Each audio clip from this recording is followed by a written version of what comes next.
corazón hacia casado. Sálvese quien pueda, compadre, sálvese quien pueda. Sálvese quien pueda, compadre, sálvese quien pueda. Ya no se lo lleve el diablo, yo no puedo morir de poniente. Y no llame más al trabajo, conseguir los chismes de la gente. Sálvese quien pueda, compadre, sálvese quien pueda. Sálvese quien pueda, compadre, sálvese quien pueda. Zapatero por sus zapatos, no vuelvan desde el matas felices.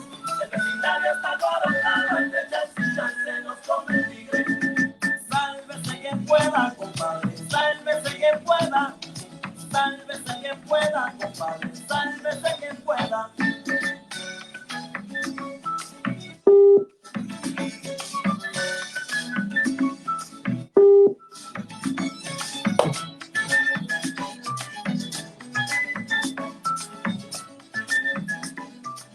Muy buenas noches, puertorriqueños. Bienvenidos a una nueva edición de Sálvese quien pueda.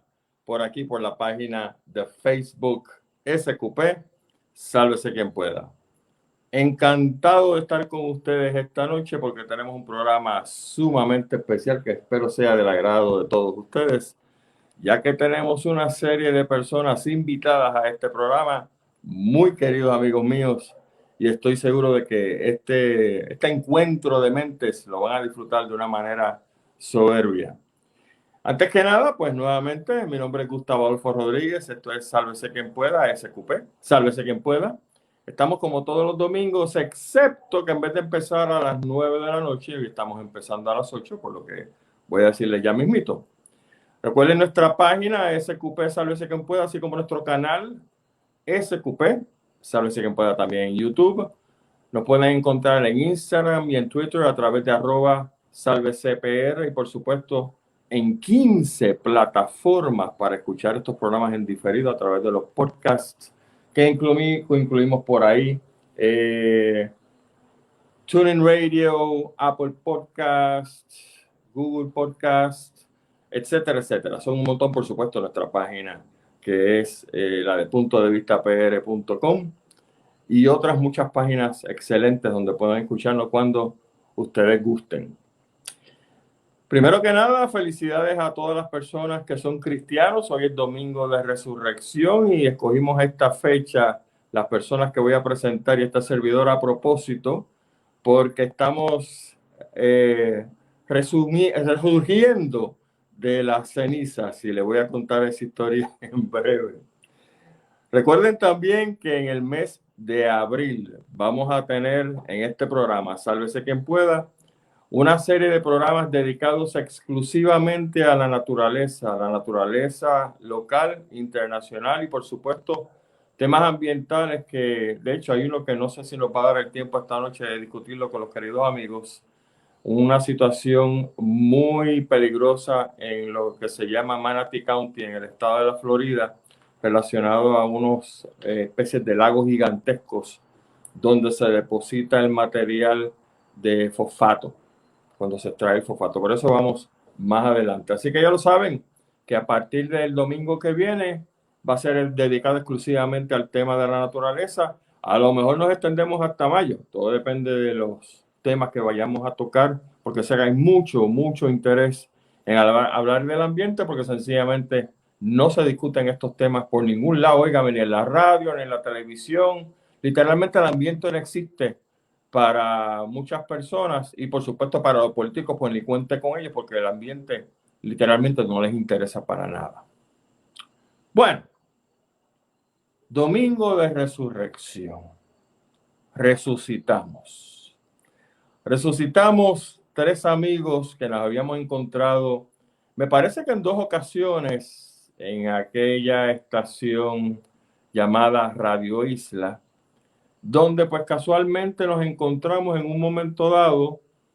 Tuvimos unas conversaciones muy interesantes de diferentes tópicos y enos aquí de vuelta. Ya los 3 no tenemos relación con Radio Isla, lo cual pues nos da muchísima pena.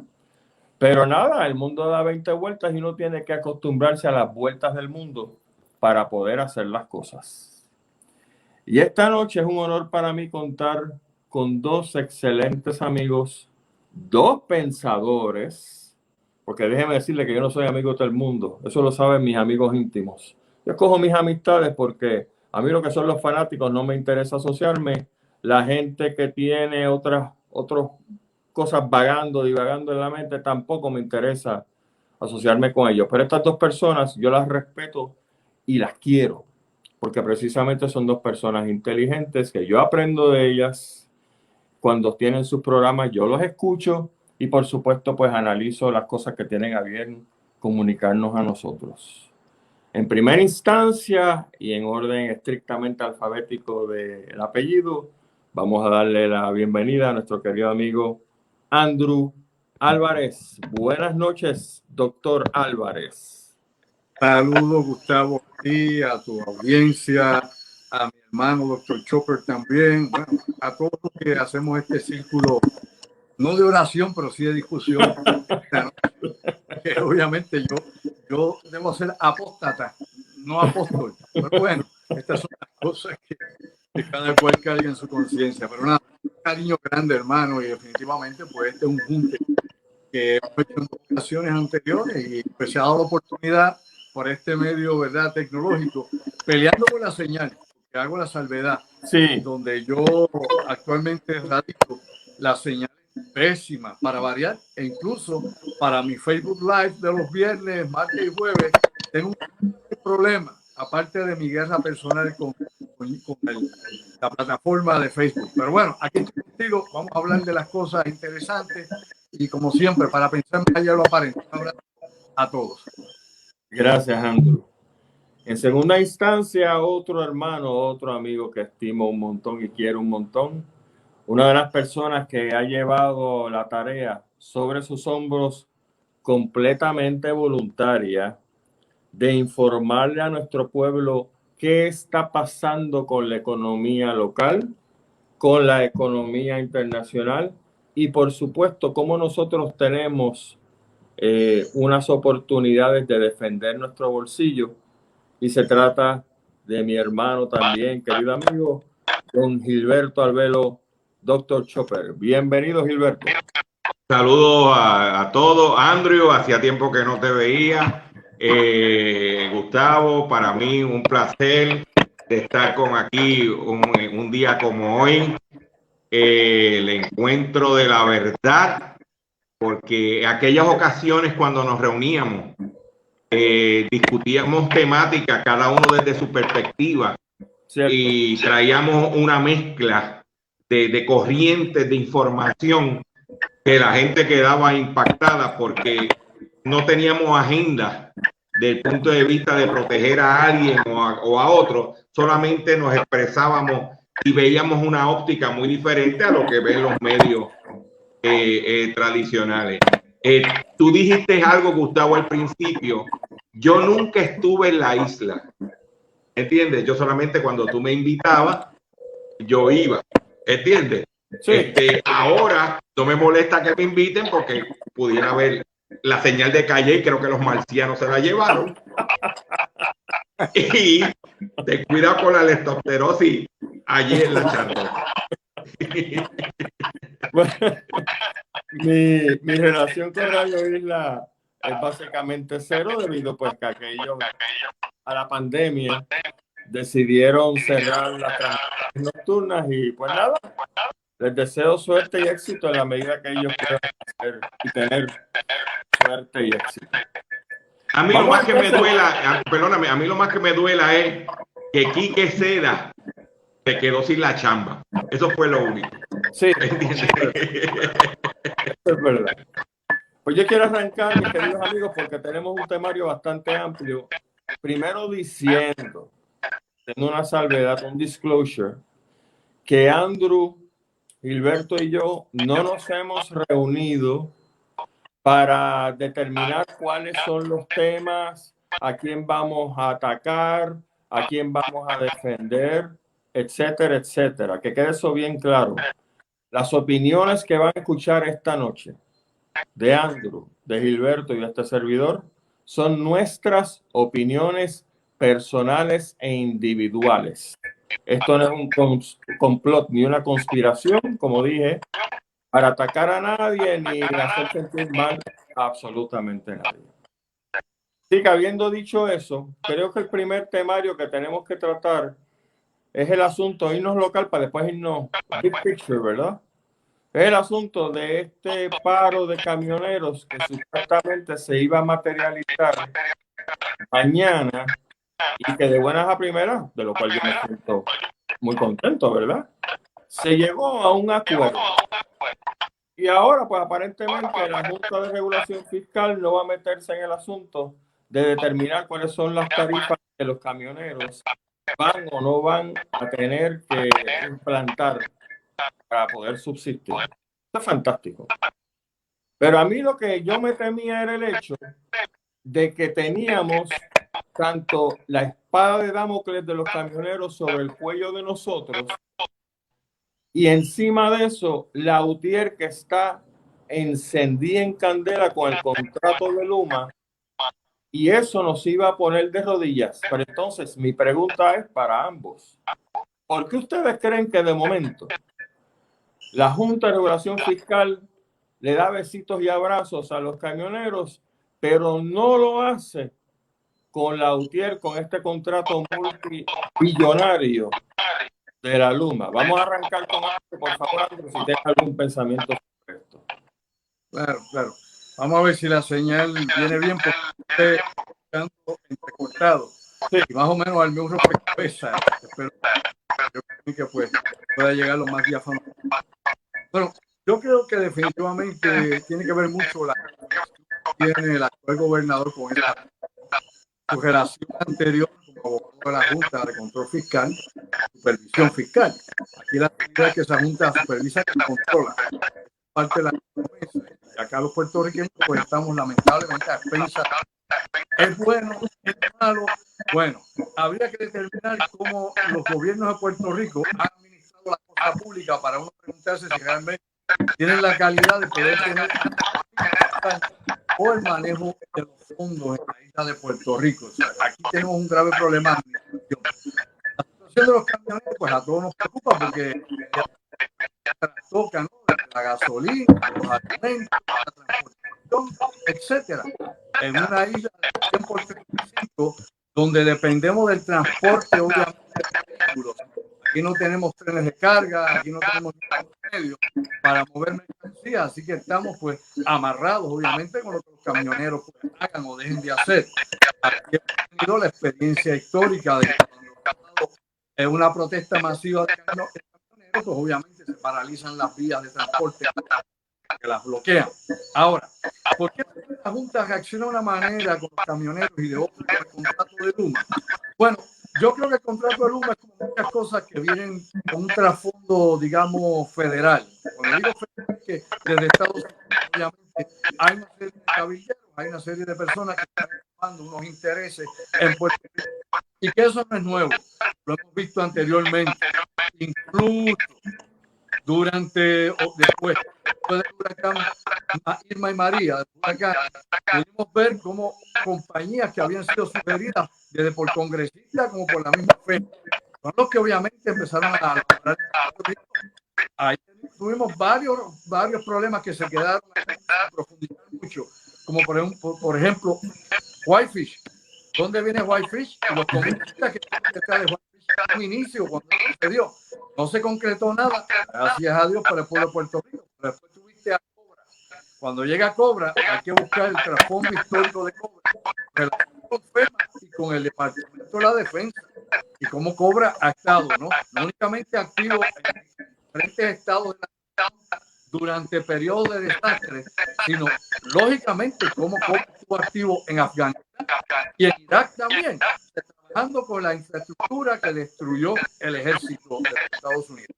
Digo esto meramente para que la gente vea cómo de aquí de alguna forma u otra hay corporaciones que sí son apoyadas tras bastidores por intereses políticos y por enormes intereses económicos.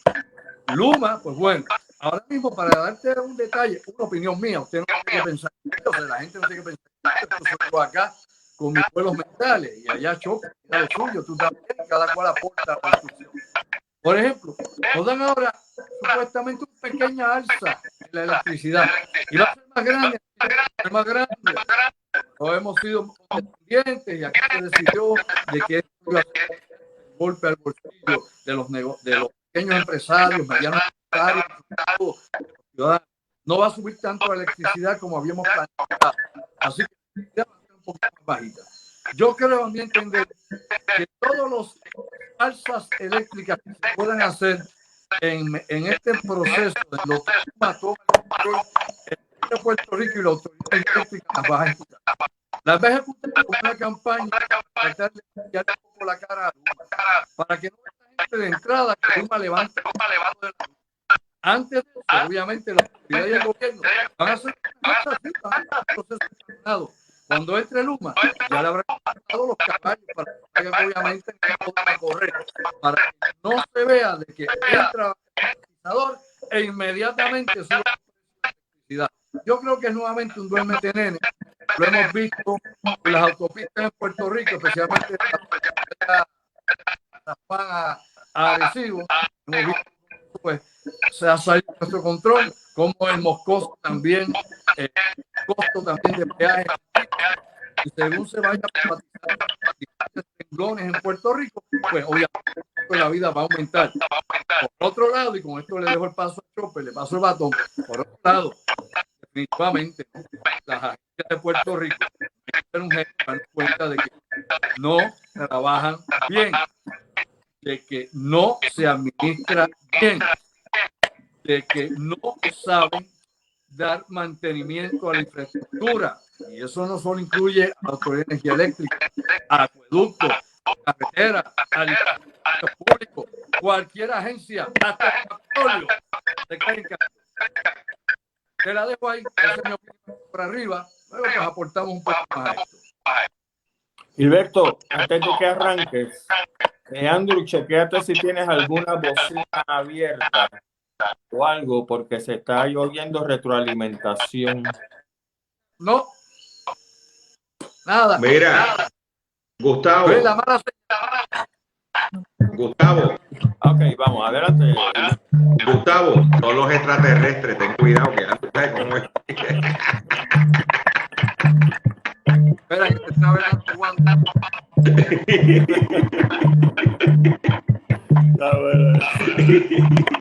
Pero mira, yo voy a ser bien conciso porque tenemos una gama de temas y tenemos que los compañeros se expresen. Para mí, el comportamiento de la Junta de Control Fiscal era un acto hipócrita. ¿Por qué? Te voy a decir por qué. ¿Por qué la Junta de Control Fiscal no se ha opuesto al aumento del precio de los fletes marítimos en Puerto Rico, que se treparon ahora mismo con un monopolio que hay en los puertos? Yo no oí a la Junta expresarse en contra de ese aumento. Yo no oí a la Junta expresarse del aumento de la Autoridad de Energía Eléctrica, que estos mismos comerciantes van a recibir un aumento y que el plan fiscal del gobierno de Puerto Rico está fundamentado en una tarifa por debajo de la que se está aumentando ahora y hay que cortar para poder pagar esa tarifa, ese consumo de energía eléctrica por parte del gobierno de Puerto Rico. Ahí tienes dos. Número 3, yo no oí a la Junta de Control Fiscal quejarse y bloquear el aumento que recibimos los consumidores desde Wanda Vázquez para acá con el gas licuado de petróleo, que está trepado por las nubes. ¿Entiendes? Que lo que yo pagaba a $2.50, estoy pagando a $3.40. Sí. Y preguntarle al dueño de la panadería y al otro. Y yo me hubiese gustado que la Junta se hubiese parado y hubiese dicho, ese aumento no va. Pero mira, callado. A mí me hubiese gustado que la Junta de Control Fiscal hubiese detenido el aumento que nos espetaron en el agua que todos los junios nos dan un aumento en el agua. ¿Por qué la Junta? Porque los negocios usan agua, ¿entiendes? Y para terminar, a mí me hubiese gustado que la Junta de Control Fiscal se hubiese opuesto a los aumentos, como trajo muy bien Andrew, de las autopistas, porque los últimos incrementos de la autopista donde ha sido mayor ha sido en los camioneros, en la carga pública, en la carga que transita por esas autopistas, por la PR22 y por la PR5. A mí me hubiese gustado que la Junta hubiese sido consistente al respecto. ¿Ok? Esa es la realidad. Y un comentario que voy a hacer de Luma. Los puertorriqueños que nos están escuchando, ¿usted quiere saber el impacto que va a tener Luma en Puerto Rico? Pregunte, edúquese, vea Manuel López Obrador y la reforma energética que hicieron en México bajo Peña Nieto, Salinas, Fox, Calderón, que se robaron el país y que los mexicanos pobres, con 60 millones de mexicanos, pagan 5 pesos el kilovatio hora y las grandes cadenas pagan 1.70 pesos. Entonces, el de a pie está subsidiando a estos empresarios. Y yo creo en el libre mercado, libre competencia. Pero a mí me gustaría que Luma va a decir si le va a quitar el subsidio a toda esta gente. Porque si le quitan el subsidio a estas empresas, hospitales que le dieron millones, al otro, a los hoteles, a todo el que llora, no nos hubiesen aumentado la luz, porque al cortar el subsidio se queda equilibrado el mercado. Esas son las realidades que quiero compartir con la audiencia. Gustavo. Okay. Andrew, nos están diciendo que como aparentemente la señal tuya pues no es la mejor, a ver si cuando tú no estás usando el micrófono o en el uso de la palabra, si puedes bajar el volumen o apagarlo para entonces después subirlo cuando hables. Apagar el volumen. Sí, bajar el volumen. Gustavo, déjalo así porque si nos ponemos a traquetear, se nos cae y la gente va a entender. Porque o se oye un poco entrecortado, no va a ser perfecto. Estamos bajo el acecho de un internet incompetente y vamos a bregar con lo que hay. Bueno, ya lo bajé. ¿Se escucha? Te escuchas perfecto, Andrew. Te escuchas mejor. Veo un UFO en la parte de atrás, oíste. ¿Ah? ¿Cuándo? Hoy se metió algo. Dale, Gustavo, continúa. Quiero continuar con el tema del dinero, si ustedes me lo permiten, porque estaba leyendo en Estados Unidos hay unas agencias federales que están advirtiendo que aparentemente viene una avalancha de ejecuciones hipotecarias para el mes de septiembre. Creo que Gilberto nos puede ayudar con esto. De acuerdo a los datos que tienen las casas prestatarias,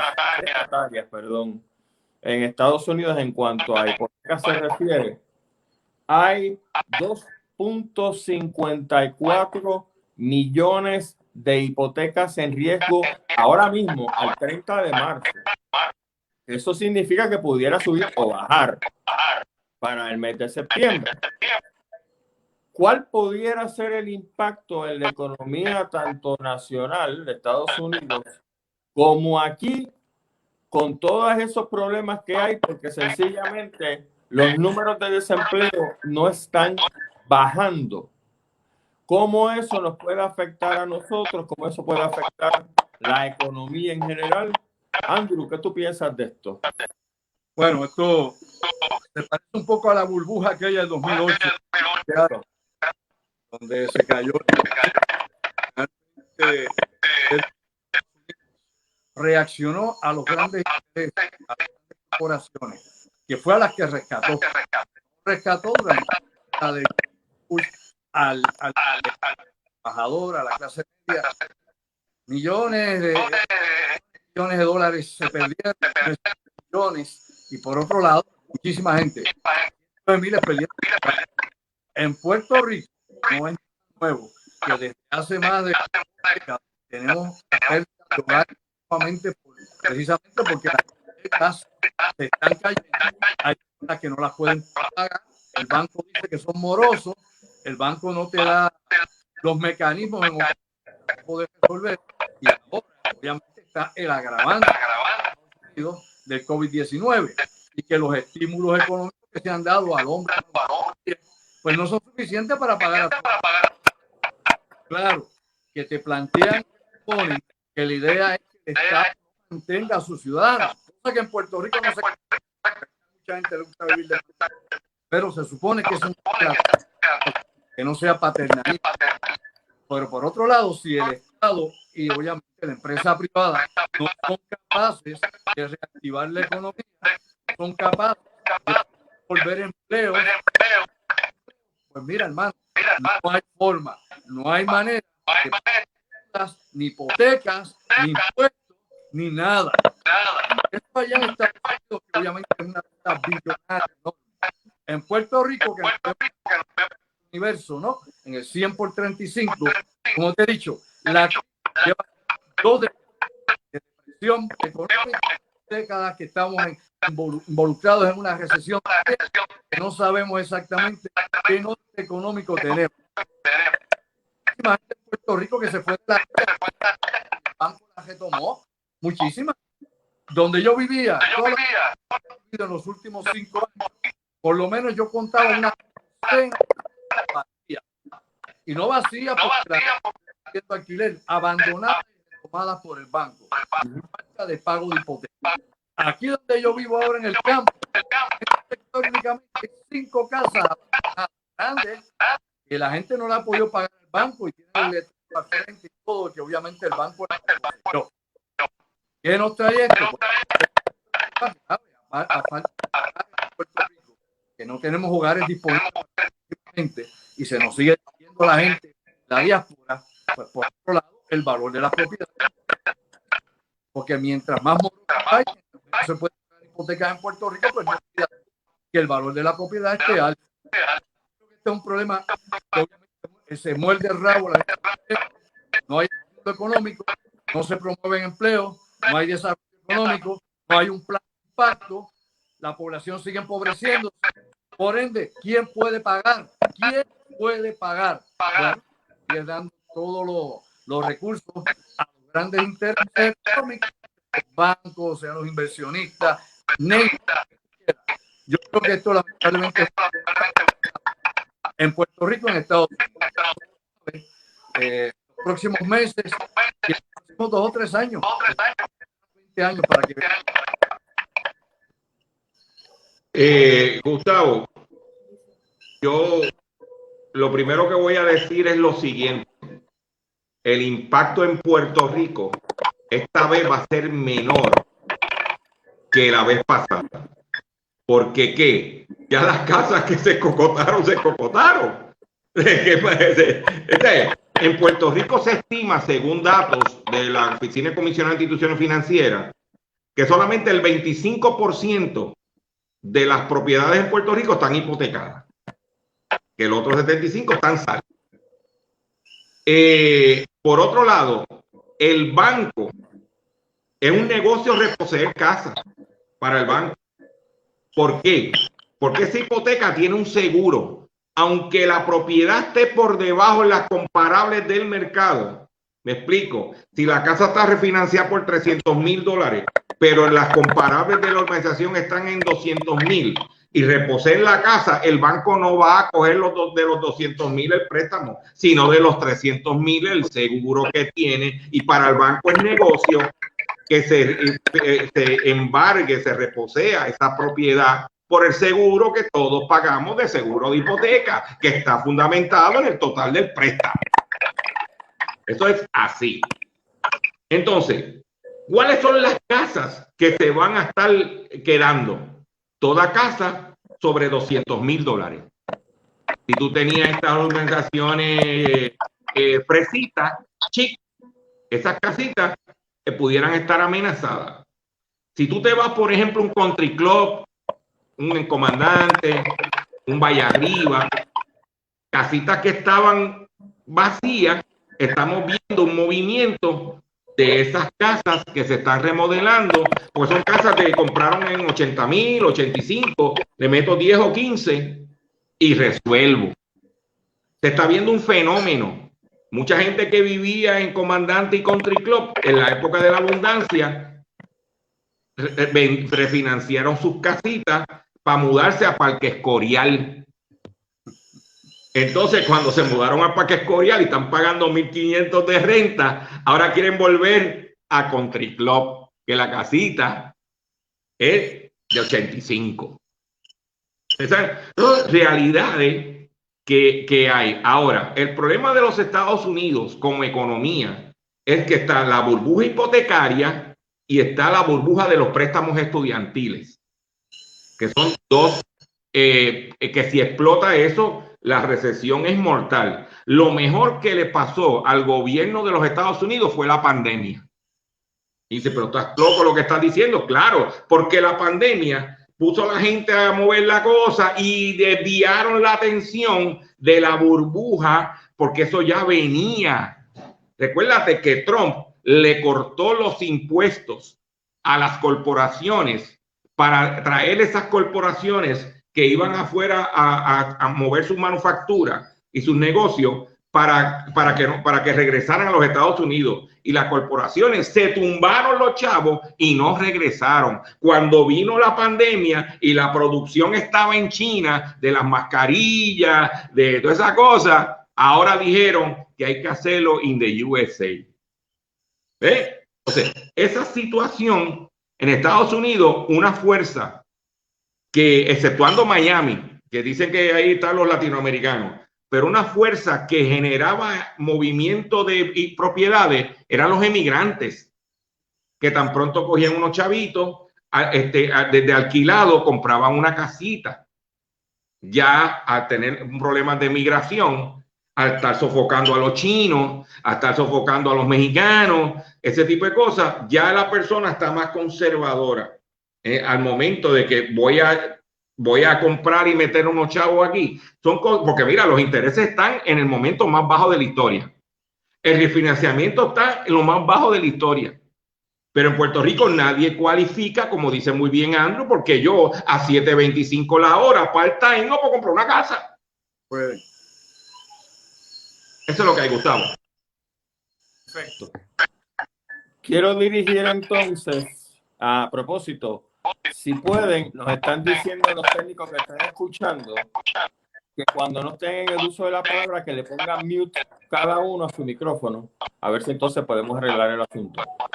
Que vamos a bregarla así. Vamos a hacer el intento. Recuérdate que ya no está el radar de Arecibo y las ondas están salvajes. Wild, ¿entiendes? Y entonces, pues, tú sabes cómo es. Entonces, esperando por la red más pordiosera de Puerto Rico que ponga la fibra óptica y el otro. ¿Sabes cómo es? Tira, Gustavo. Pues dale. Yo lo que estoy haciendo, si ven de momento que muevo los labios y regresa el sonido, es que yo lo estoy poniendo en mute para ver si ustedes lo pueden hacer también. Pero nada, precisamente como está hablando del punto económico y Chopper menciona el asunto de la pandemia, quiero entonces redirigir la conversación precisamente al tópico de la pandemia. Estuve leyendo hoy una noticia que aparentemente en el Japón está apareciendo una nueva mutación donde se está describiendo, no sé qué tanto ya los científicos tienen el toro agarrado por los cuernos, de que esta nueva mutación se le está riendo en la cara a las vacunas que los japoneses están poniendo. Eso es lo que dicen. Mientras tanto, en los Países Bajos, allá por Holanda, tienen un problema con la vacuna de AstraZeneca porque está provocando coagulaciones de sangre en más personas de lo que ellos entienden que era pues una cosa pues manejable, ¿no? Y comienzo con Andrew, que es el que domina el tema internacional. Andrew, ¿qué te parece el asunto de las mutaciones en Japón y de lo que viene por acá con el asunto de AstraZeneca? Ok, aquí salí del mute. Vamos a ver si del mute a ver si podemos escucharnos mejor. Bueno, esto es una cuestión sumamente complicada y definitivamente no hay una solución simple o rápida. La realidad es que el virus va a seguir mutando en regiones y estas mutaciones pues se dan porque esto es un virus de RNA y ese tipo de virus lo que hace es mutar. Va a mutar siempre, o sea, su naturaleza es mutar. Ahí hay personas que cuando ven este tipo de fenómenos que no conocían, porque muchísima gente, créanle o no, ahora es que viene a conocer la palabra virus y muchísima gente ahora es que viene a escuchar por primera vez el término coronavirus.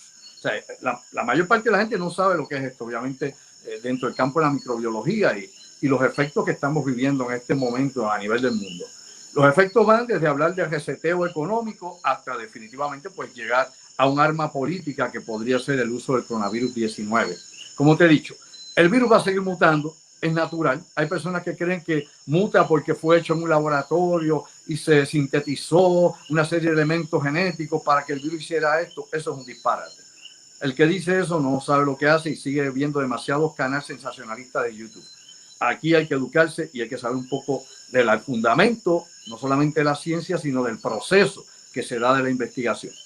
Esto no quita, y hago la salvedad, de que una vez surge esta epidemia originalmente en China, en Wuhan, y luego se va propagando por el mundo, de que los chinos no hayan hecho lo necesario para evitar que la propagación se diera fuera de su país. Definitivamente, los reportes que tenemos en estos momentos, la Organización Mundial de la Salud, de las que ya mucha gente no confía, y yo de hecho nunca he confiado en la OMS, porque la OMS pues, se ha prestado para un sinnúmero de cosas a través del tiempo, al igual que el FDA en los Estados Unidos, inclusive el CS. Lo que quiero decirte con esto es que lo que la OMS nos dice es que sus investigadores no han podido alcanzar las metas que tenían cuando viajaron recientemente a China, porque los dejaron 2 semanas en cuarentena y luego le dieron pocos días para poder entrevistar a los médicos, los científicos, los pacientes, o poder tener registros o información que pueda ser utilizada para poder tener una opinión longitudinal de cómo comenzó esto, si es que realmente comenzó en China. Vamos a tener y tenemos en la actualidad, tenemos por ejemplo mutaciones y cepas en Gran Bretaña, las tenemos en Sudamérica, allá en Brasil hay varias, ya no hay una, hay por lo menos 3 diferentes. Las tenemos por ejemplo en Reino Unido, donde tenemos una sumamente contagiosa, y de esta forma y de esta manera, la del Japón no sería nada nuevo, porque nuevamente vuelvo a señalar, este tipo de mutaciones es lo que el virus hace para adaptarse a las condiciones y para poderse propagar, ¿no? De individuo en individuo, de persona en persona. Ahora, lo interesante aquí es que los japoneses se están haciendo la vista larga porque tienen las Olimpiadas y en el 2020 hubo que suspenderlas. Y estamos hablando aquí de cientos de billones de dólares, no 2 billones, no 5 billones, no 10 billones. Y esto no solamente representa la infraestructura que ha hecho Japón para las Olimpiadas, ahora que serán 2020-2021, sino todos los países, ¿no? Y todas las comisiones olímpicas y todos los grupos que han tenido que invertir, que se estuvieron preparando para el 2020. O sea, aquí hay una enorme cantidad de capital, de sponsors que están metidos en esto, de todas clases, de bebidas energéticas, zapatillas, ropa, lo que tú quieras. Esto mueve transmisiones vía satélite, etcétera, etcétera. Pero Japón siempre ha estado desde el día 1, y revisemos obviamente todas las noticias relacionadas con el coronavirus en Japón. Japón siempre ha estado supuesta y alegadamente bregando esto y trabajándolo bajo control, cuando la realidad es que no ha tenido control. La cuestión de las vacunas, mira mi amigo y mi amiga que nos escuchan y nos ven esta noche, la vacuna no es una garantía de no contagio. Vamos a entender eso por una vez y por todas. En estos momentos que yo le hablo a usted, Perú, que es el país donde más médicos han muerto, y luego sigue España, y luego Italia, más médicos que han estado con la emergencia del coronavirus 19, del COVID-19. En Perú, precisamente esta semana, 7 médicos que habían sido vacunados, por lo menos 4 de ellos tenían las 2 dosis, 3 de ellos tenían la primera dosis, 3 de ellos únicamente le faltaba la segunda, los otros 4 tenían ya la vacuna full. La realidad es que se enfermaron con COVID-19 y se murieron también. O sea, lo que tú tienes que entender es que esto no es una garantía absoluta. Lo de la trombosis que tú mencionas, por ejemplo, los Países Bajos y en Europa, que ha llevado inclusive a Alemania a suspender la vacunación de los mayores de 60 años. Allá en Berlín se dio la orden, miren, AstraZeneca, aguántenla. Mientras por otro lado decía EMA, que es la Agencia de Medicamentos Europea, no tenemos prueba que diga que es que esta vacuna lo produce y esos son efectos secundarios. Pero ahora EMA echó para atrás, que es el equivalente del FDA en Estados Unidos. Y dice EMA, ahora hay que revisar más datos. porque están sucediendo estos casos y estas son cosas que se supone que no ocurrieran y que inclusive por los registros que tenemos de salud de estas personas que sufren de estas embolias y de esta obviamente coagulación en la sangre, lo que aquí indica es que todos y cada uno de ellos han sido vacunados. O sea, no es ninguna persona excepcional que no haya sido vacunada. Así que hay dudas razonables. La cuestión va a seguir extendiéndose y no es fácil. O sea, hay mucho que hablar de esto y lógicamente el efecto de la pandemia, como dice Chopper, por un lado, sí ayudó a la economía americana que no se cayera ante tiempo, pero eso no lo va a evitar. Vamos a entenderlo desde ahora. Eso no lo va a evitar. Ahora, por otro lado, la economía de muchos de nosotros y de muchos de los que nos ven está fastidiada. Está fastidiada por el COVID. No lo ayudó al hombre y mujer de a pie. ¿En qué lo ayudó? No, no te ayudó. Hay demasiados millones de desempleados en Estados Unidos. ¿Es o no es así? Demasiado. Ha roto el récord de desempleo desde la época de la depresión. Y aquí en Puerto Rico, ¿qué hemos hecho? ¿Qué hace el Departamento del Trabajo? Que muchísima gente obviamente no ha podido tener ni siquiera subsidio o ayuda porque es incompetente. Es incompetente.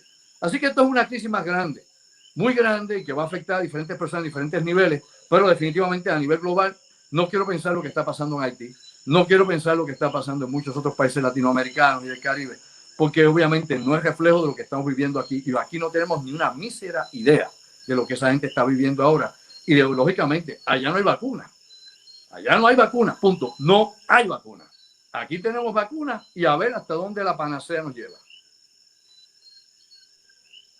Yo tengo que decir que la exposición de Andrew es perfecta. El conocimiento que Andrew tiene sobre la temática, no hay mucho que añadir. Lo único que yo puedo decir, y voy a coger una de las palabras que Andrew dijo, no porque te vacunaste, ya te escapaste. Tienes que comportarte, tienes que protegerte, tienes que tomar las medidas, porque la vacuna lo que está creando es una falsa, como dirían por ahí, un anuncio engañoso. Y no es que la gente no estoy en contra que se vacunen, porque yo me vacuné, ¿ok? Pero no podemos salir al garete por ahí como si la vacuna ya va a quitar el COVID y todo va a volver a una, no, entre paréntesis, la normalidad. Porque también hay que estar bien claro que hay unas fuerzas económicas que quieren utilizar la vacuna para crear un ambiente y que la economía se vaya encaminando. Por eso que los paradores están llenos, que lo otro está lleno, el chinchorreo está lleno, lo otro está lleno. ¿Ah? El empleado ahora no quiere ir a volver al trabajo, ¿ah? Porque está asustado. ¿Eh? Yo nunca he visto en todo lo que llevo cubriendo la pandemia que el sector privado haya dicho que van a crear a los empleados part-time que no tienen seguro médico, ¿ah? Un fondo cuando ese empleado se enferma y va a tener que faltar y no poder generar unos ingresos. Eso yo no lo he visto aquí. Pues yo te digo, me están creando una falsa expectativa. Yo me recuerdo, Andrew, en cuando escuchando tu programa y compartiendo contigo, un tema que tú tocaste, a lo mejor Gustavo lo iba a traer ahorita, yo te voy a adelantar, de cómo en Puerto Rico había tantos body bags. ¿Te acuerdas que tú decías que habían almacenes, que habían bolsas de body bag y que estaban preparándose y que venía que le hecatombe y que esto y lo otro? Y yo entiendo, ahora, no sé, puedo especular, que estas cuestiones de pandemia, de enfermedades como los virus, parece que ya venía y se estaban preparando para eso, porque no ha pasado más nada. ¿Es así, Andrew, o no? Ahí estoy. Ajá. Mira, la realidad es que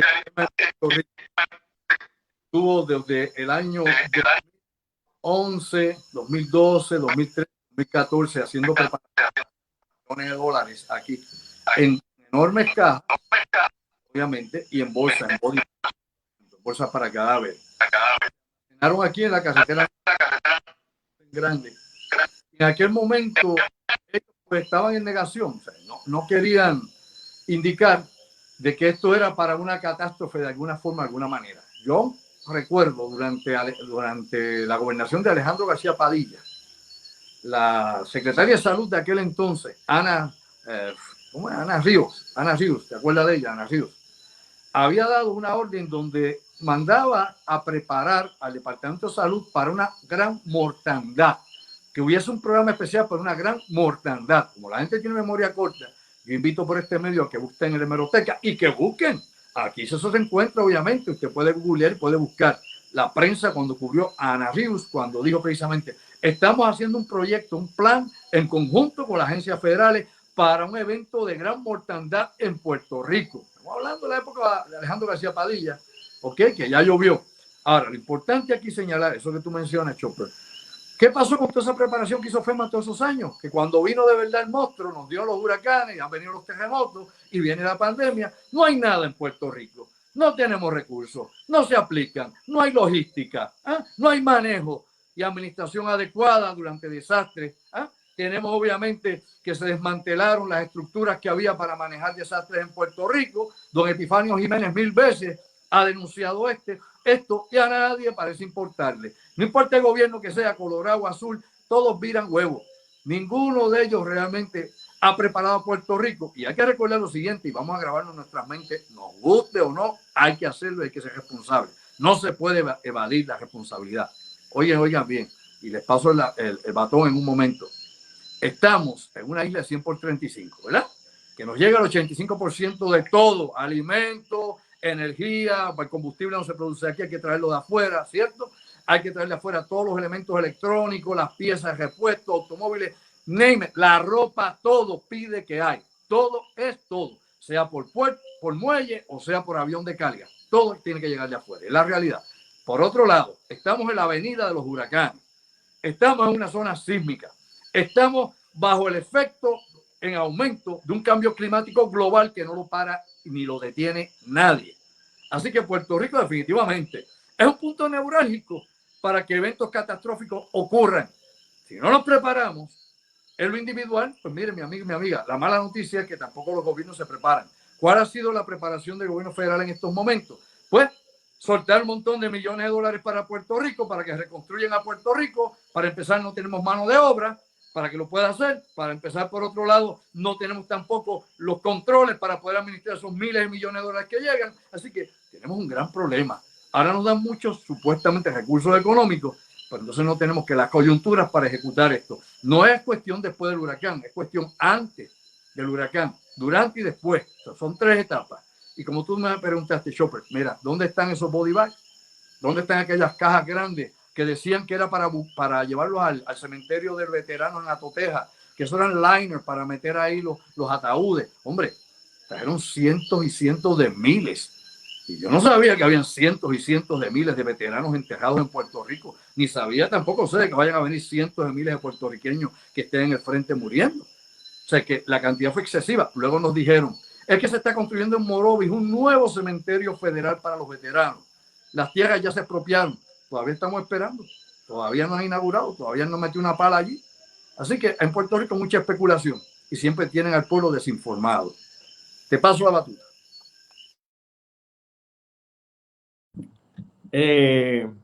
Precisamente los dos compañeros. Gilberto, ¿vas a decir algo? Lo que iba a decir era,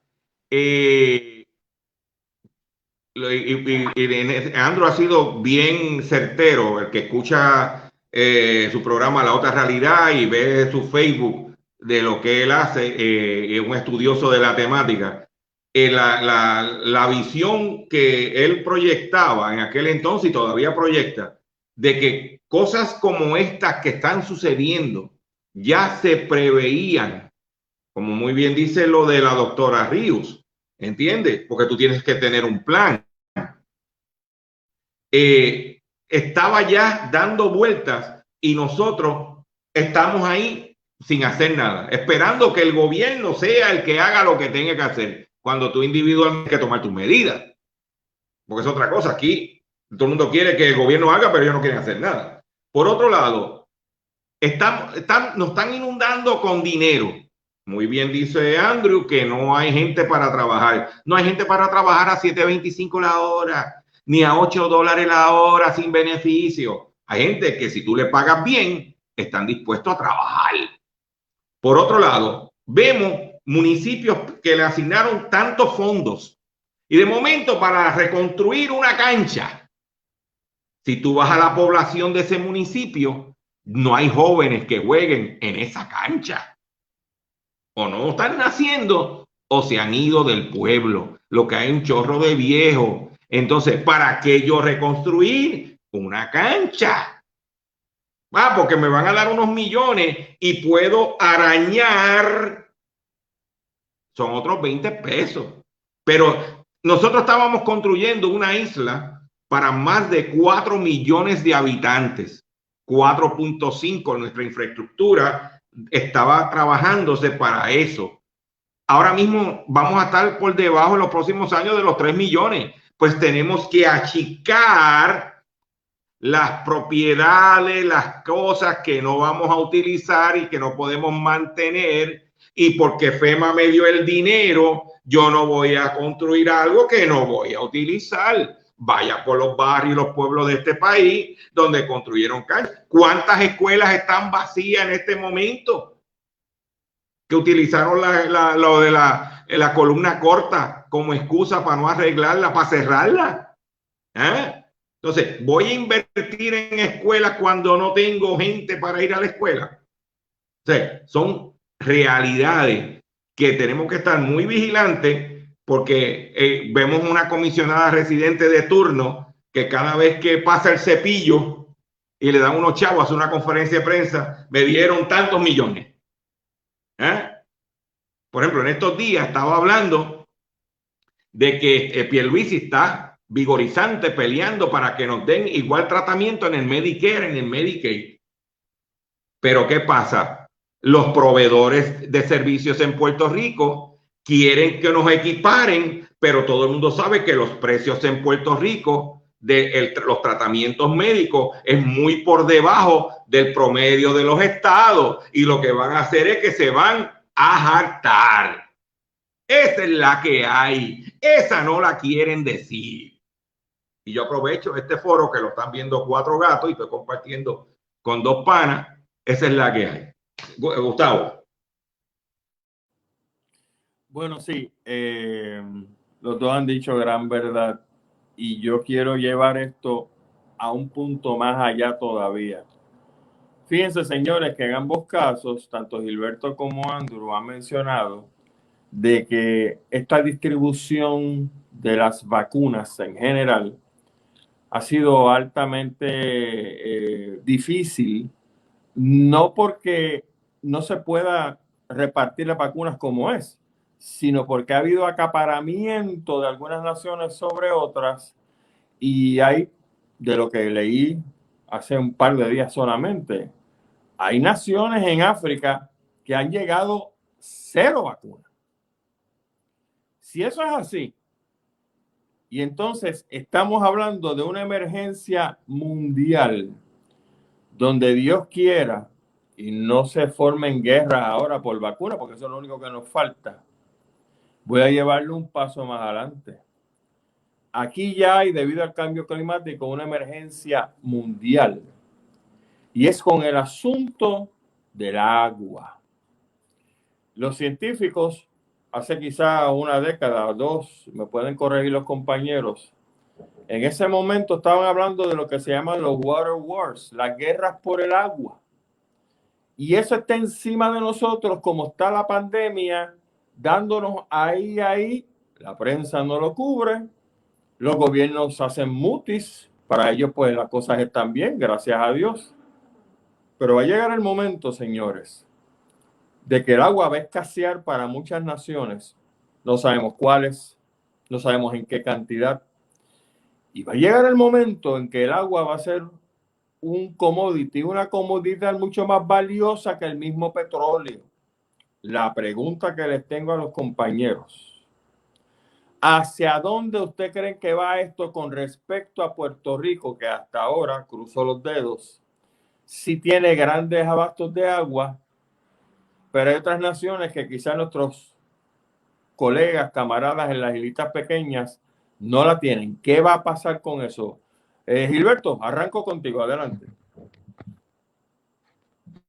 Yo la parte geopolítica se la voy a dejar a Andrew, porque él domina esa temática y ha estado hablando sobre la situación como tú, Gustavo, sobre la problemática geopolítica del agua. Pues, por ejemplo, en Irak, ¿entiendes? Donde hay unos problemas grandísimos con el agua, pues tienen más petróleo que agua y son cosas que están pasando. Para mí lo más importante, para dejar a Andrew que se exprese, es la falta de respeto que hay para discutir el tema del agua, especialmente en Puerto Rico. No hay dragado en los embalses adecuados. No, no hay una política de conservación para proteger nuestros ríos y nuestros lagos. Pues yo he ido, por ejemplo, al lago de Patilla, he visto los caballos allí haciendo sus necesidades, a menos que tú que estés tomando el acto, seas hípico y quieres tomarte agua de pony, ¿tú me entiendes? Todo lo hemos resuelto con agua embotellada y no hay donde botar las botellas porque los chinos ya no quieren el plástico. Y el plástico está matando el mundo, tanto las especies marinas como a los seres humanos, porque todos esos plásticos tú no sabes de qué está hecho. Estamos tomando agua por fe. O sea que básicamente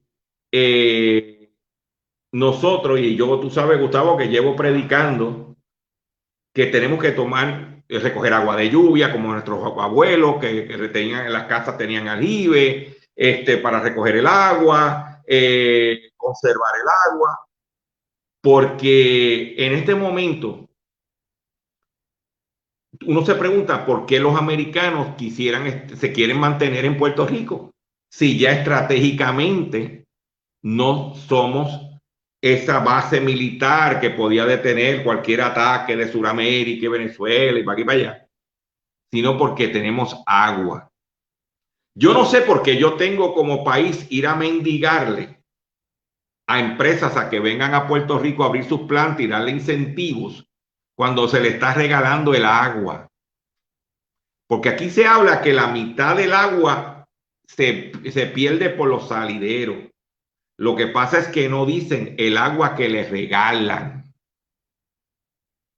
a empresas de estas agroindustrias. ¿Entiendes? Entonces, nadie quiere hacer una política al respecto.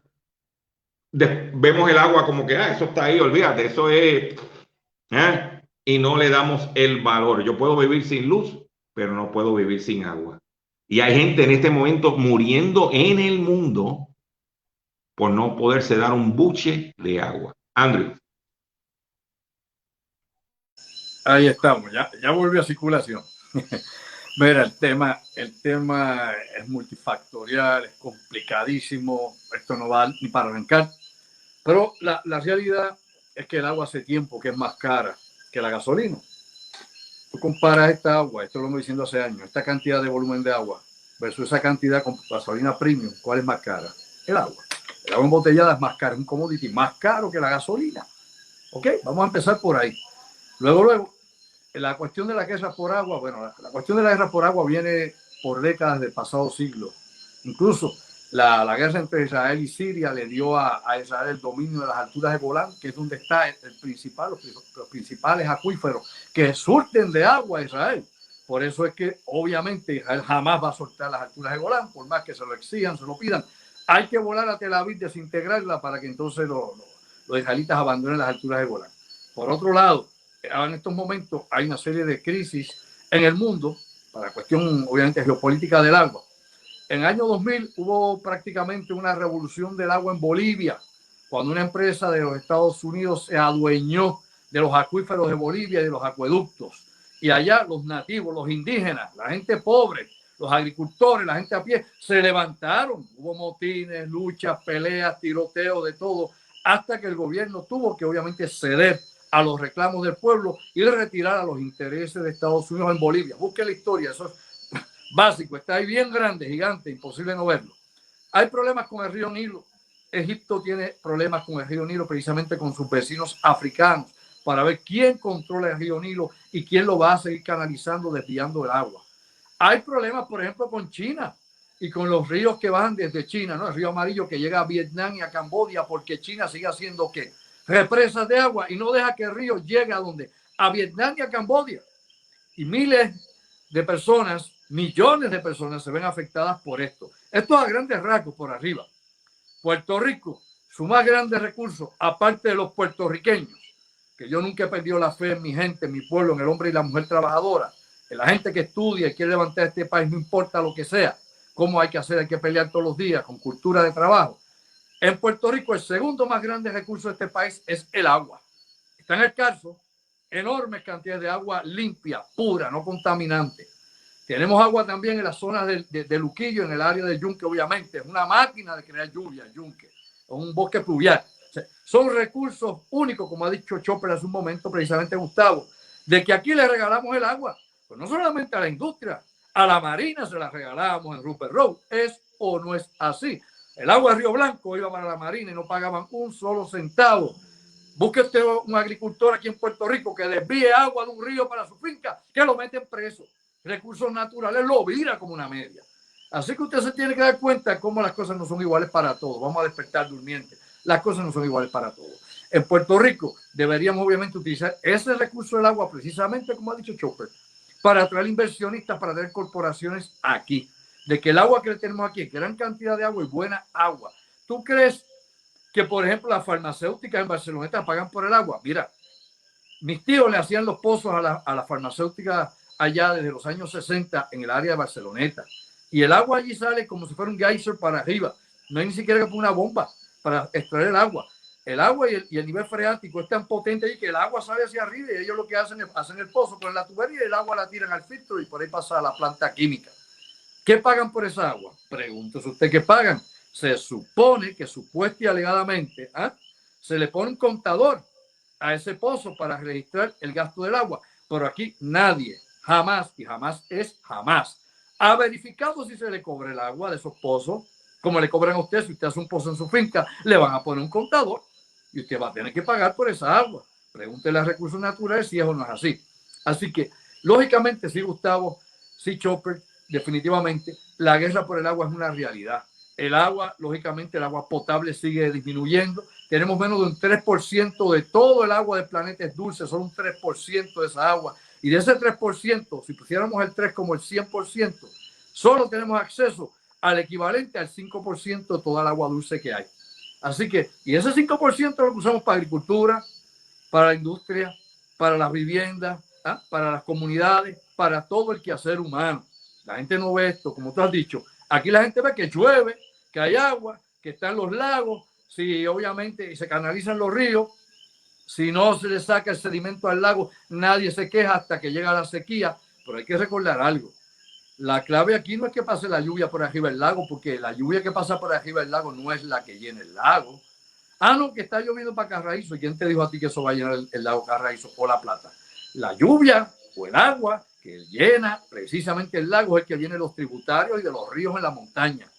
Lo que hay que hacer aquí es utilizar los bosques adecuadamente, porque los bosques son esponjas de agua, atrapan el agua que luego va a ir canalizada hacia las áreas del lago y por otro lado producen la condensación local. Pero tú te ves que en el área de Maricao, que todavía hay grandes cantidades de bosques, y las Marías, es donde mayor lluvia se concentra en Puerto Rico con la lluvia local. La condensación local. Vean usted cualquier noticiario que se dan en televisión, siempre te ponen lluvias locales por la tarde en esa área de Puerto Rico. Pero en esa área de Puerto Rico busca ver cuántos lagos o embalses hay para retener agua. Aquí se planificó con las patas, como siempre. Desplanificación 101. Eso es lo que tenemos aquí. La cuestión brevemente para tirarlo de las vacunas. ya que mencionó obviamente Gustavo la cuestión de las vacunas a nivel internacional, sepan ustedes que desde diciembre de 2020, cuando se empezaron a utilizar las vacunas en Estados Unidos, ya han muerto 250.000 de norteamericanos, ¿ok? 250.000 muertos al día de hoy desde que las vacunas ya están puestas. No es que las vacunas los hayan matado, es que obviamente la campaña de vacunación no ha sido efectiva, por un lado, y segundo, no es la solución tampoco a esto. Esto va más allá de la propaganda farmacéutica, despierta. Hay que entrar en cabeza en eso. Por otro lado, las patentes que obviamente controlan el uso o producción de vacunas también limitan en que los países pobres, como mencionó Gustavo hace un rato, haya vacunación. En África, ¿qué vacunación? ¿Cuándo? ¿Dónde? ¿Cómo? ¿Con qué se come? ¿Qué se le echa? Y en muchos otros países, obviamente, en Latinoamérica estamos igual de atrasados. En Brasil, pregúntale tú qué está pasando. Brasil es el segundo país en contagio y en muertos en el mundo. Brasil es una locura lo que hay en estos momentos. Y nuevamente, con el río más caudaloso del mundo, pegando el tema, el Amazonas, también hay un enorme problema, obviamente, con el manejo del bosque y la deforestación y los incendios continuos que ocurren en esa región. Lamentablemente, mis amigos, y no para ser pájaro de mal agüero, ni profeta del fin del mundo, ni nada de esos cuentos chinos, lamentablemente, el manejo y la administración de recursos naturales está fatal, no solo en Puerto Rico, en todo el planeta. No hay una visión de lo que es el mundo, no hay una visión de los efectos colaterales que están surgiendo, no hay una visión definitivamente que sigue calentándose esto. Y sepan ustedes que el planeta, oigan bien, desde la década de los 90 aumentó 1 grado Celsius y ese grado Celsius ha representado toda esa devastación de tornados, huracanes masivos de gran tamaño. 1 grado. Sabemos que en los próximos 30 años vamos a aumentar 2 grados. No nos salva ni el tío Peluca. Así que más vale que la gente empiece a despertar, a prepararse, porque la erosión de las costas y el cambio climático definitivamente va a cambiar no solamente la estructura geológica de Puerto Rico, sino va a cambiar el estilo de vida de todos nosotros de la noche a la mañana. Esto es drástico y es serio. Los dejo por ahí. Gustavo, si me permite, yo quiero tocar algo relacionado con la situación geopolítica de las vacunas. El presidente de México, López Obrador, habló con Putin para traer la vacuna Sputnik, porque las farmacéuticas norteamericanas no querían venderle o no tenían inventario para venderle. O sea, López Obrador va a Pfizer, va a Moderna, mira, yo te quiero comprar. No, tiene que esperar porque tengo la presión de Trump, tengo la presión de Biden ahora. Pues no te preocupes, yo le voy a comprar a Putin la Sputnik. Tan pronto López Obrador anunció que iba a comprarle la vacuna a los chinos y a los rusos, aparecieron de la noche a la mañana milagrosamente 1 millón de vacunas de Pfizer. ¿Por qué? Porque lo que no quería, hay una guerra geopolítica utilizando la vacuna de una forma subliminal. Argentina dice, yo quiero Pfizer, mira, sí. No, los rusos le dijeron, no te preocupes, monta una planta que yo te voy a mandar para que tú hagas la vacuna en Argentina. Entonces, ¿qué pasa? De momento, los americanos gritaron. ¿Por qué tú crees que aprobaron la de Johnson? Que tiene un problema porque la planta que le hicieron perdieron 15 millones de vacunas. Ahora tiene que Johnson tomar control, pero Johnson no tiene un historial muy halagador en el manejo de medicamentos. No tenemos que ver la crisis de Tylenol y la contaminación de Tylenol, tanto en las plantas de Las Piedras como en la planta de Pensilvania. Vamos a las cosas como son. Entonces, hay esa guerra subliminal y ahora se metieron los indios, los hindúes de la India y diciendo, no, México, yo también. Entonces, ¿qué está pasando? López Obrador quiere abaratar costos. India es de los países productores de genéricos más grandes del mundo. Entonces, el americano, las empresas norteamericanas están viendo que están perdiendo market share en esos países y hay esa guerra No sé si, Andrew, tú puedes ampliar sobre eso. Voy a poner en mi... Bien, mira, aquí hay muchas cosas. Como dije, esto es inmenso. Aquí podemos estar semanas aquí discutiendo sobre este asunto. Sputnik 5 definitivamente trae la posibilidad de tener una vacuna sin un costo alto. Hay que recordar que Pfizer le vendió adelante a Trump millones de dosis, al igual que Moderna. El gobierno de Estados Unidos se adelantó en comprarle a todo el mundo, inclusive dejó a muchos de sus aliados sin vacunas. O sea, ellos se adelantaron en eso y le metieron miles de millones de dólares a la investigación, al desarrollo, obviamente, de las vacunas en Estados Unidos. Y eso fue un hecho durante la administración de Trump. Hay un problema ahora con Sputnik 5, que precisamente sale publicado en el día de ayer, y es que ahora nos dicen los laboratorios que producen esta vacuna, el laboratorio Vestor allá en Rusia, de que solo cubre de un 50 a un 60%. Ya no es 95, ya no es 85, no es 75, no es 65, ahora 50 o 60% de efectividad. Oh my God. Lo mismo va a pasar con las demás. Las demás se pusieron por decir, son más efectivas. Dicen que la Johnson & Johnson tiene menos capacidad cubierta, menos efectividad.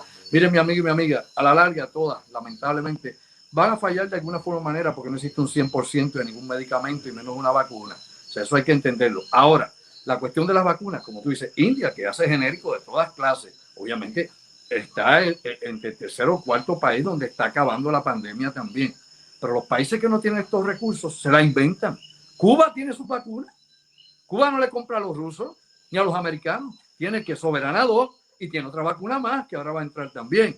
Y la empezó a usar ¿con quién? La empezó a probar con su propio personal médico y ellos van con su vacuna. Digo, yo no alabo a Cuba, no me interesa la revolución cubana, la revolución cubana y ninguna de las sanganazas que se han dado allí, la opresión del pueblo. No apoyo ese movimiento, no he apoyado nunca esa revolución.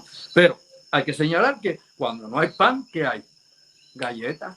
Cuando no hay galletas, ¿qué hay? Bueno, pues buscamos casabe, lo que sea. Pero la realidad es que ellos se adaptan a esas circunstancias. Brasil no produce vacunas. ¿Por qué? Porque no le han permitido patentes para utilizar esas vacunas. Como tú has dicho, una vez llegaron las vacunas a México y el ofrecimiento ruso, obviamente Rusia es la tarjeta actualmente de la administración demócrata. China es segundo, está en segundo nivel, es que Rusia. Para Trump era China primero y Rusia lo dejó hacer lo que quiera porque no me voy a meter con Putin. Pero la realidad, detrás de todo esto, una cosa, un detalle veramente adicional a lo que dijo Chopper sobre la cuestión de México y las vacunas.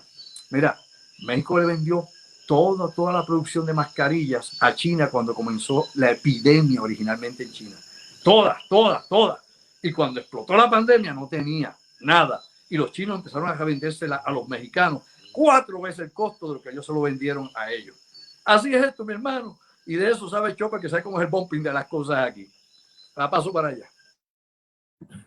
La verdad que uno escucha esas historias y dice, oye, yo no sé, ojalá y la reencarnación no exista, porque como van las cosas, entre lo que dice Andrew y dice Chopper, mi hermano, estamos fritos. Más para que nos quedemos en el cielo o en el infierno para los que vayamos para allá. Sí, quería regresar al asunto del agua. Recuerden, mis amigos y hermanos, que cuando uno ve un río, un riachuelo de lo más prístino, de lo más chévere, ese es el agua que usted ve en superficie. Pero lo que importa para la agricultura y para montones de usos es el agua que está almacenada en los acuíferos, en esos grandes depósitos subterráneos de las cuales muchas farmacéuticas se sirven, como acabamos de mencionar. Y una compañía desgraciada que está en Puerto Rico como la AES se sirve también. Y resulta ser que en este mare magnum de caos de los gobiernos de turno que hemos tenido, los gobiernos no se han ocupado ni preocupado por saber cómo están la situación en muchos de los acuíferos de Puerto Rico. Y entonces vienen a apretar el botón del pánico cuando esos acuíferos están en rojo porque no tienen suficientes recargas para abastecer al montón de gente y montones de industrias, incluyendo la agricultura, que lo necesita. En segundo lugar, y esta es una nota al calce de lo que estamos hablando sobre el agua para pasar al próximo tema. Mencioné al principio de mi alocución de que hay una situación sumamente seria en el estado de la Florida, en el área de Manatee County, donde, para darles el cuento pues bien rápido, en Florida se hacen diferentes tipos de minería Y uno tiende a pensar, pero Florida es llano, allí que es rayo de minería y hay montañas, y es cierto. No hay montañas, pero allí se saca piedra, se saca arena, varios minerales. Y uno de los que se saca, que cuando nos bebemos algún refresco, una gaseosa tipo Coca-Cola, lo utilizamos, es el fosfato. ¿Y qué sucede? Cuando tú sacas el fosfato para utilizarlo, el químico, en otros productos, incluyendo las gaseosas, se produce un material que se llama fosfogipsum, y ese material pues tienen que descartarlo, y de acuerdo a lo que sé, lo que he leído, es que por cada tonelada de fosfato que tú sacas del suelo, se producen 5 toneladas de fosfogipsum. Y el fosfogipsum es altamente contaminante y radioactivo. ¿Y qué sucede?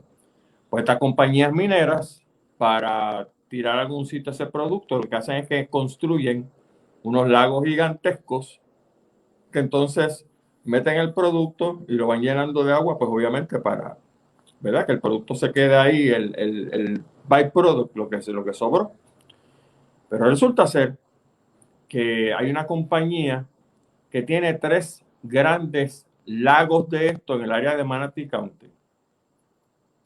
Y uno de esos lagos, en el 2012, 2014, la fecha está en internet, la pueden buscar, debido a un huracán, uno de esos lagos, el dique se rompió y toda esta agua contaminante lanzó a la bahía de Tampa millones y millones y millones de galones de esta agua con altos niveles de radiactividad y, por supuesto, grandes porquerías en términos de los metales pesados que tiene.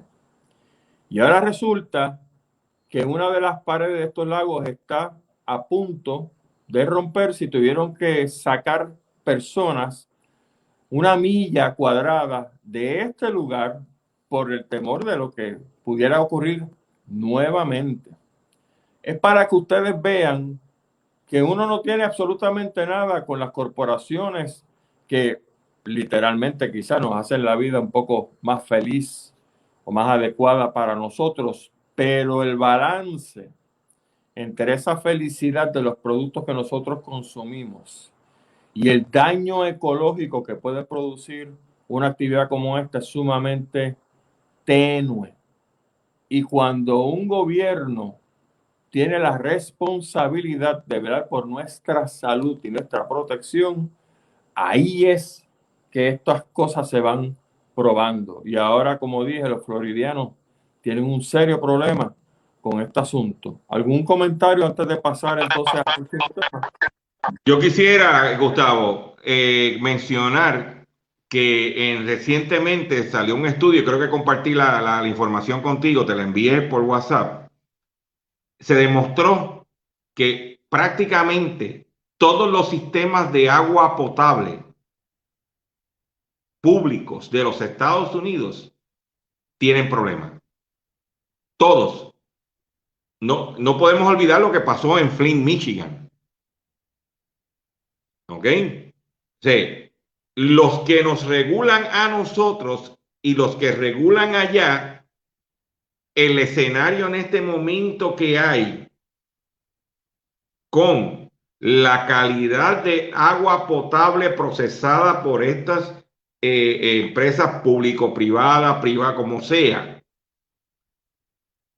están ahora mismo en cuestionamiento, porque hay que recordar que cuando Trump tomó posesión, tumbó todas las regulaciones posibles y ahí se fue todo el mundo al garete.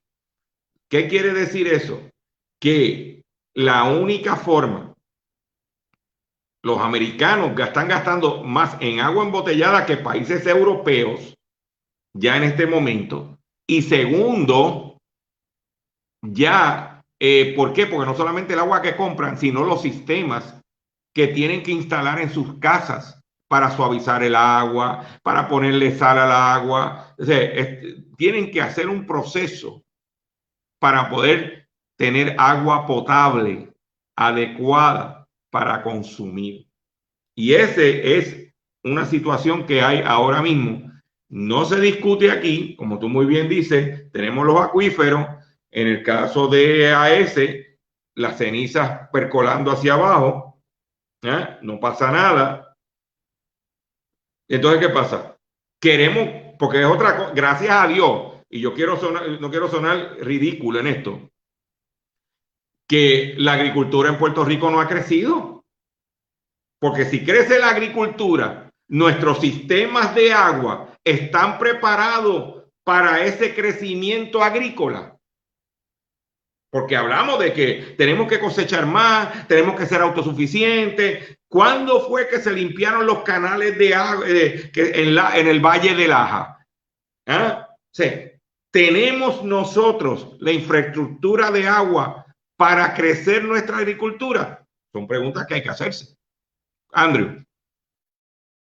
Bueno, en Laja se supone que el lago Luchetti le supla agua al valle a través de los canales. Y aquí viene el problema. El problema es que originalmente los acueductos en Puerto Rico fueron para uso agrícola, no para uso urbano. Con la expansión demográfica y el cambio, obviamente, de lo agrario a lo industrial, manos a la obra y todo lo que se ha dado, pues obviamente se requirió agua para la industria. En Puerto Rico, por ejemplo, breve ejemplo, antes de entrar en otros asuntos con lo que tiene que ver con la contaminación del agua. Oye, aquí en Puerto Rico se construyó la Autoridad de Energía Eléctrica para que diera apoyo precisamente a manos a la obra, a la industria pesada en Puerto Rico. Y se hizo para eso, al igual que surgieron entonces los acueductos urbanos, los acueductos que iban hacia industria. En la actualidad, obviamente, la agricultura es mínima. Tenemos un gran problema, obviamente, para suplir agua, inclusive, como has dicho, en el Valle de Lajas y en muchas otras regiones de Puerto Rico. Hace un rato, Gustavo hablaba de los acuíferos subterráneos. Bueno, los acuíferos del sur tienen problemas porque, obviamente, el mar sigue percolando y se sigue poniendo salobre. Los pozos de agua en el sur de Puerto Rico, Santa Isabel, Salinas, por dar un ejemplo brevemente de esta situación. Si aquí tuviéramos más agricultura, íbamos a tener más pérdidas, obviamente, y aquí es donde hay que buscar, parece una caja sin salida, ¿no? Parece un laberinto, pero hay que buscar la fórmula adecuada para expandir el uso agrícola de Puerto Rico, de sus tierras. Y, lógicamente, la tecnología adelantada, y no estoy hablando de transgénicos, sino estoy hablando cómo usar la tierra y cómo manejar la tierra de la forma más orgánica posible. Por ejemplo, mientras más tierra utilicemos para la agricultura, pues obviamente más agua va a requerir. De los lagos, de los acuíferos, de lo que aparezca, más pozos de agua hay que hincar. Hay que usar más agua para producir alimentos, obviamente por cuerda, ¿no? Por hectárea, lo que vayamos a hacer. Y hay que escoger, obviamente, qué fruto se va a sembrar. No es inteligente usar caña porque la caña usa demasiada agua. No es inteligente en Puerto Rico sembrar maíz porque el maíz utiliza demasiada agua. Hay que buscar, obviamente, frutos, que ahora llamamos frutos menores, pero cuando se hacen a escala industrial son frutos mayores, que realmente estén compatibles con la cantidad de tierra disponible en Puerto Rico y con el agua que tenemos. El otro problema con contaminación de agua. En Puerto Rico, la mayor parte de la contaminación de acuíferos, de lagos y lagunas en Puerto Rico se debe precisamente a ¿qué? A la agricultura y a las vacas, más que a la industria pesada. ¿Por qué? El agua está hipertrofiada. ¿Por qué? Por abono, herbicidas, plaguicidas. Si la gente quisiera saber un poco sobre esto, tiene un ejemplo bien claro. El ejemplo se llama Laguna Cartagena. Vaya a Laguna Cartagena y se da cuenta que el análisis de agua le dice que está hipertrofiada, con nutrientes de la agricultura, con esos fecales de vaca, y haga lo mismo y vaya aquí a Vega Baja y vaya allá a Tortuguero y haga un análisis del agua allí también va a encontrar el mismo fenómeno. Así que esto es complejo, nuevamente lo voy a decir como al principio, todos estos temas son temas que pican y se extienden. Y en Puerto Rico tenemos que buscar una fórmula que sea inteligente. La cuestión de los fosfatos, el plomo allá en Flint, allá en Michigan, terrible, no es la única localidad que hay plomo. El tritio, que es radiactivo en New Jersey, Nueva York y otros estados donde hay plantas nucleares que liberan tritio al agua, que no se puede sacar del agua. No existe la tecnología para poder eliminar ese contaminante radiactivo del agua, el tritio, que lo está tirando Fukushima allá en Japón, o que hay al Pacífico. Otro elemento más, el gas natural. En Estados Unidos hay un montón de lugares que tú vas a prendes el grifo, pones un lighter y se enciende como una llama, porque el agua está contaminada con gas natural, salen juntos. O sea que allá hay un grave problema de agua. Mira, el río Mississippi ha producido cientos de millas en toda la región del Golfo de México, muerta de desiertos de mar, de desiertos obviamente submarinos, porque es tanto la contaminación que baja por el río Mississippi que mata a todo lo que toca. Así que tenemos un grave problema. Hay varias desembocaduras de ríos en la costa oeste de Estados Unidos que están en las mismas. En Puerto Rico, bueno, el problema de fosfato y el problema que dijo hace un momento Gustavo, pasa en muchas partes del mundo porque la minería necesita mucha agua. La minería necesita lagos y estanques de retención. Hemos visto accidentes en Sudamérica, hemos visto accidentes en Europa Oriental, que se sale el agua, lo hemos visto en Rusia, el agua roja esa que usted ve y agua de colores que salen y contaminan todo, que son residuales de la minería. Por eso en Puerto Rico no se puede explotar ni las minas de cobre, ni las de oro, ni las de níquel. ¿Por qué?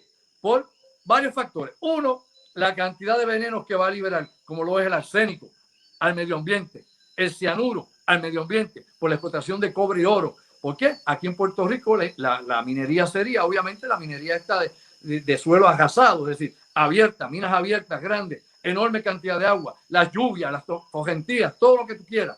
Así que vamos a matar al país para sacar, qué sé yo, 1 o 2 billones de dólares. El problema del agua es sagrado, el agua es vida.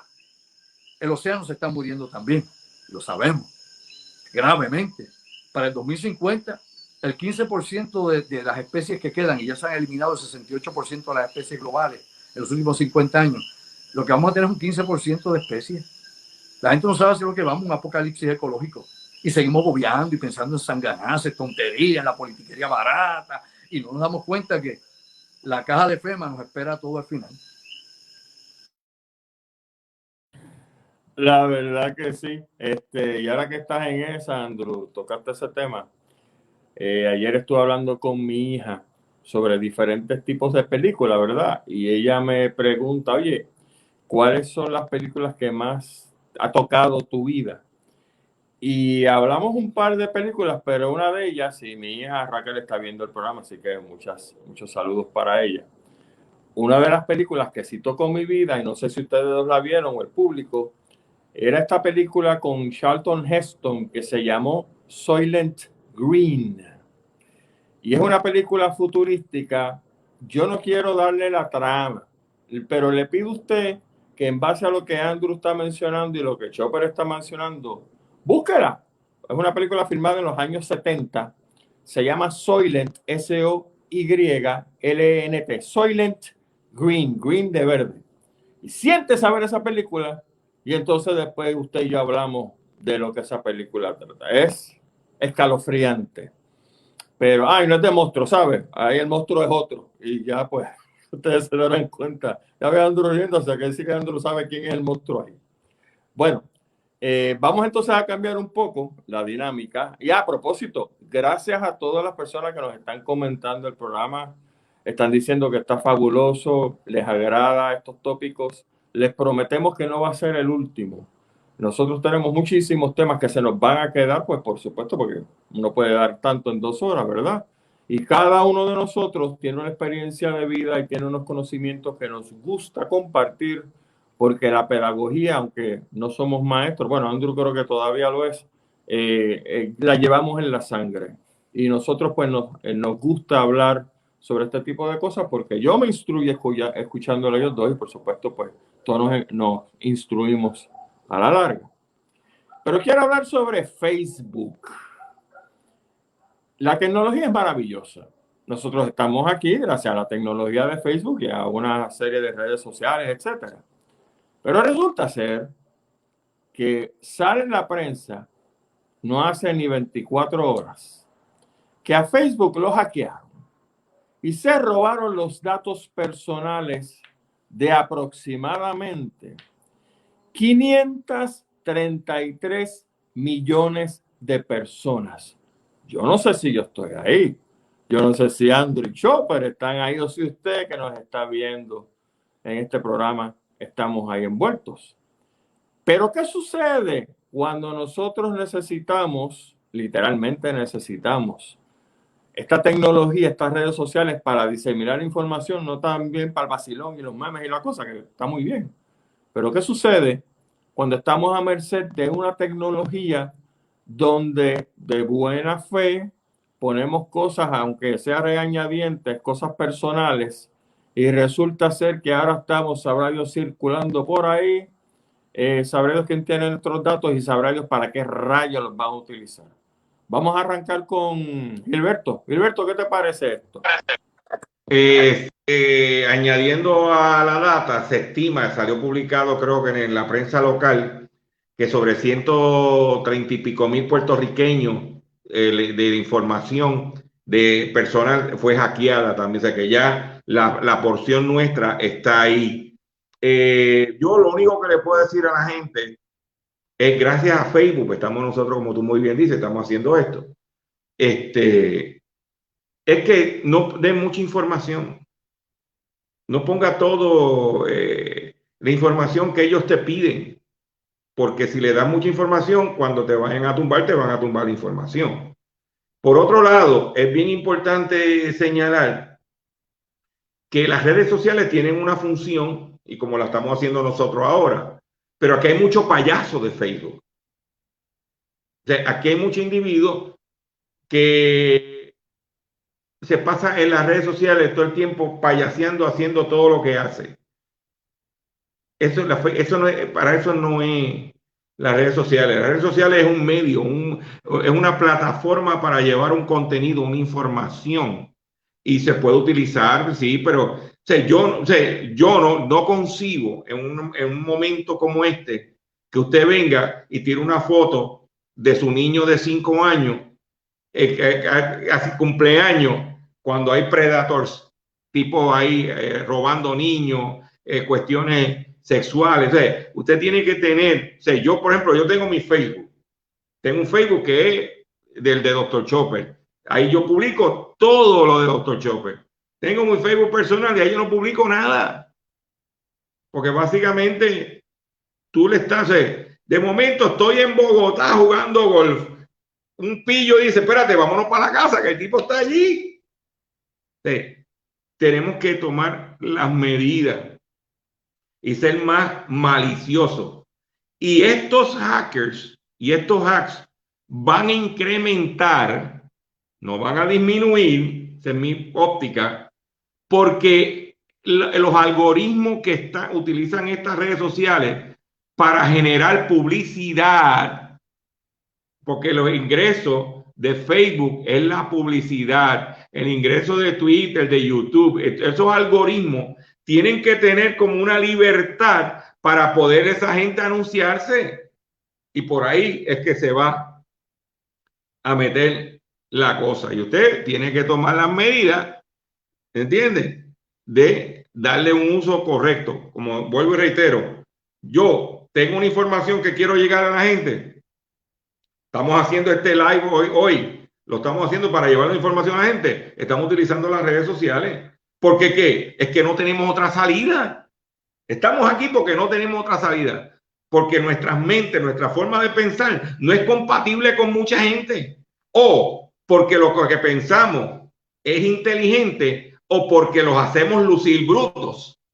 Están las dos disyuntivas. Entonces lo más fácil es hablar que si Tatito dijo tal cosa, que si el plebiscito, que si lo otro, cuando hemos tocado temas como la problemática del agua, como la situación de las vacunas. O sea, se está tocando una temática que es importante y hay hambre para la verdad. Por eso este encuentro se llama el encuentro de los apóstoles de la verdad. No es que la verdad mía es la correcta, pero es mi verdad y yo la quiero compartir contigo, porque a lo mejor hay 4 gatos que comparten mi verdad. Andrew.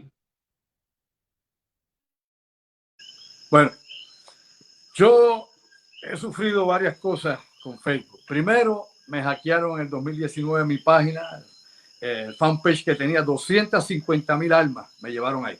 Era mi página grande y lógicamente un alcance de 250,000 miembros, pues no se consigue todos los días, no sé que usted sea una estrellita de algo, reggaetonero, payolero, lo que sea, pero se fueron por ahí.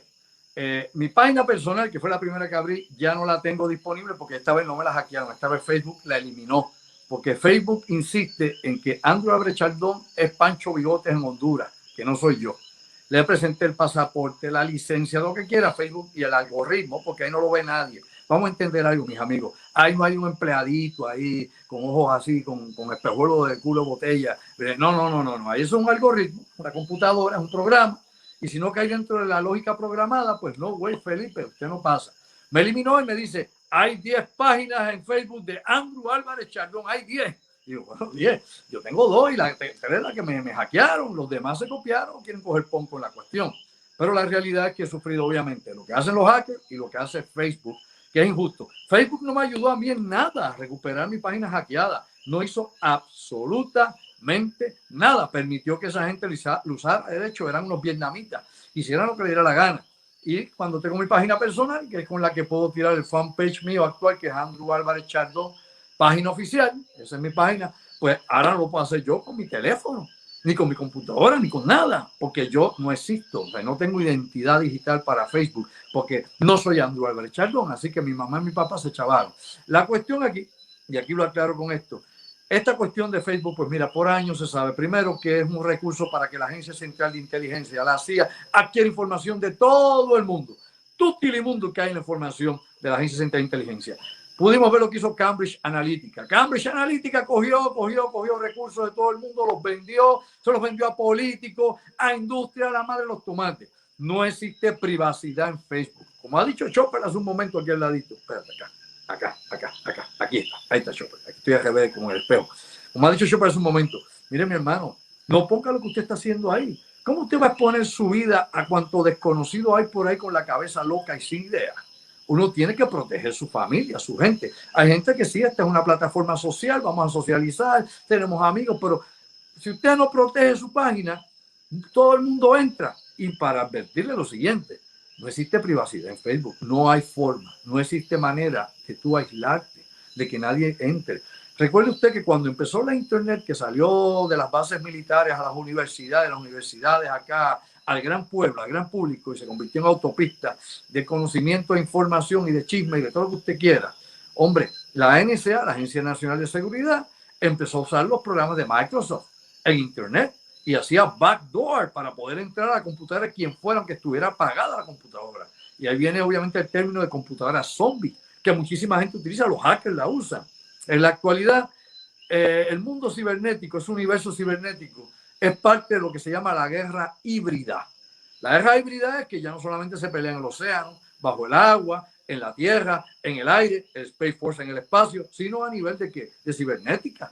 Por eso es que hay tantos escuadrones. Los rusos tienen escuadrones, los chinos tienen escuadrones cibernéticos de hackers, Corea del Norte tiene, Irán tiene, Estados Unidos tiene, Alemania tiene, Gran Bretaña tiene, todo el mundo tiene. El espacio cibernético es importante porque así es como los israelitas han estado atacando precisamente a Irán, hackeándolo y afectando su producción y enriquecimiento de uranio, como por ejemplo como virus como Stunex, que se lo tiraron hace unos años atrás.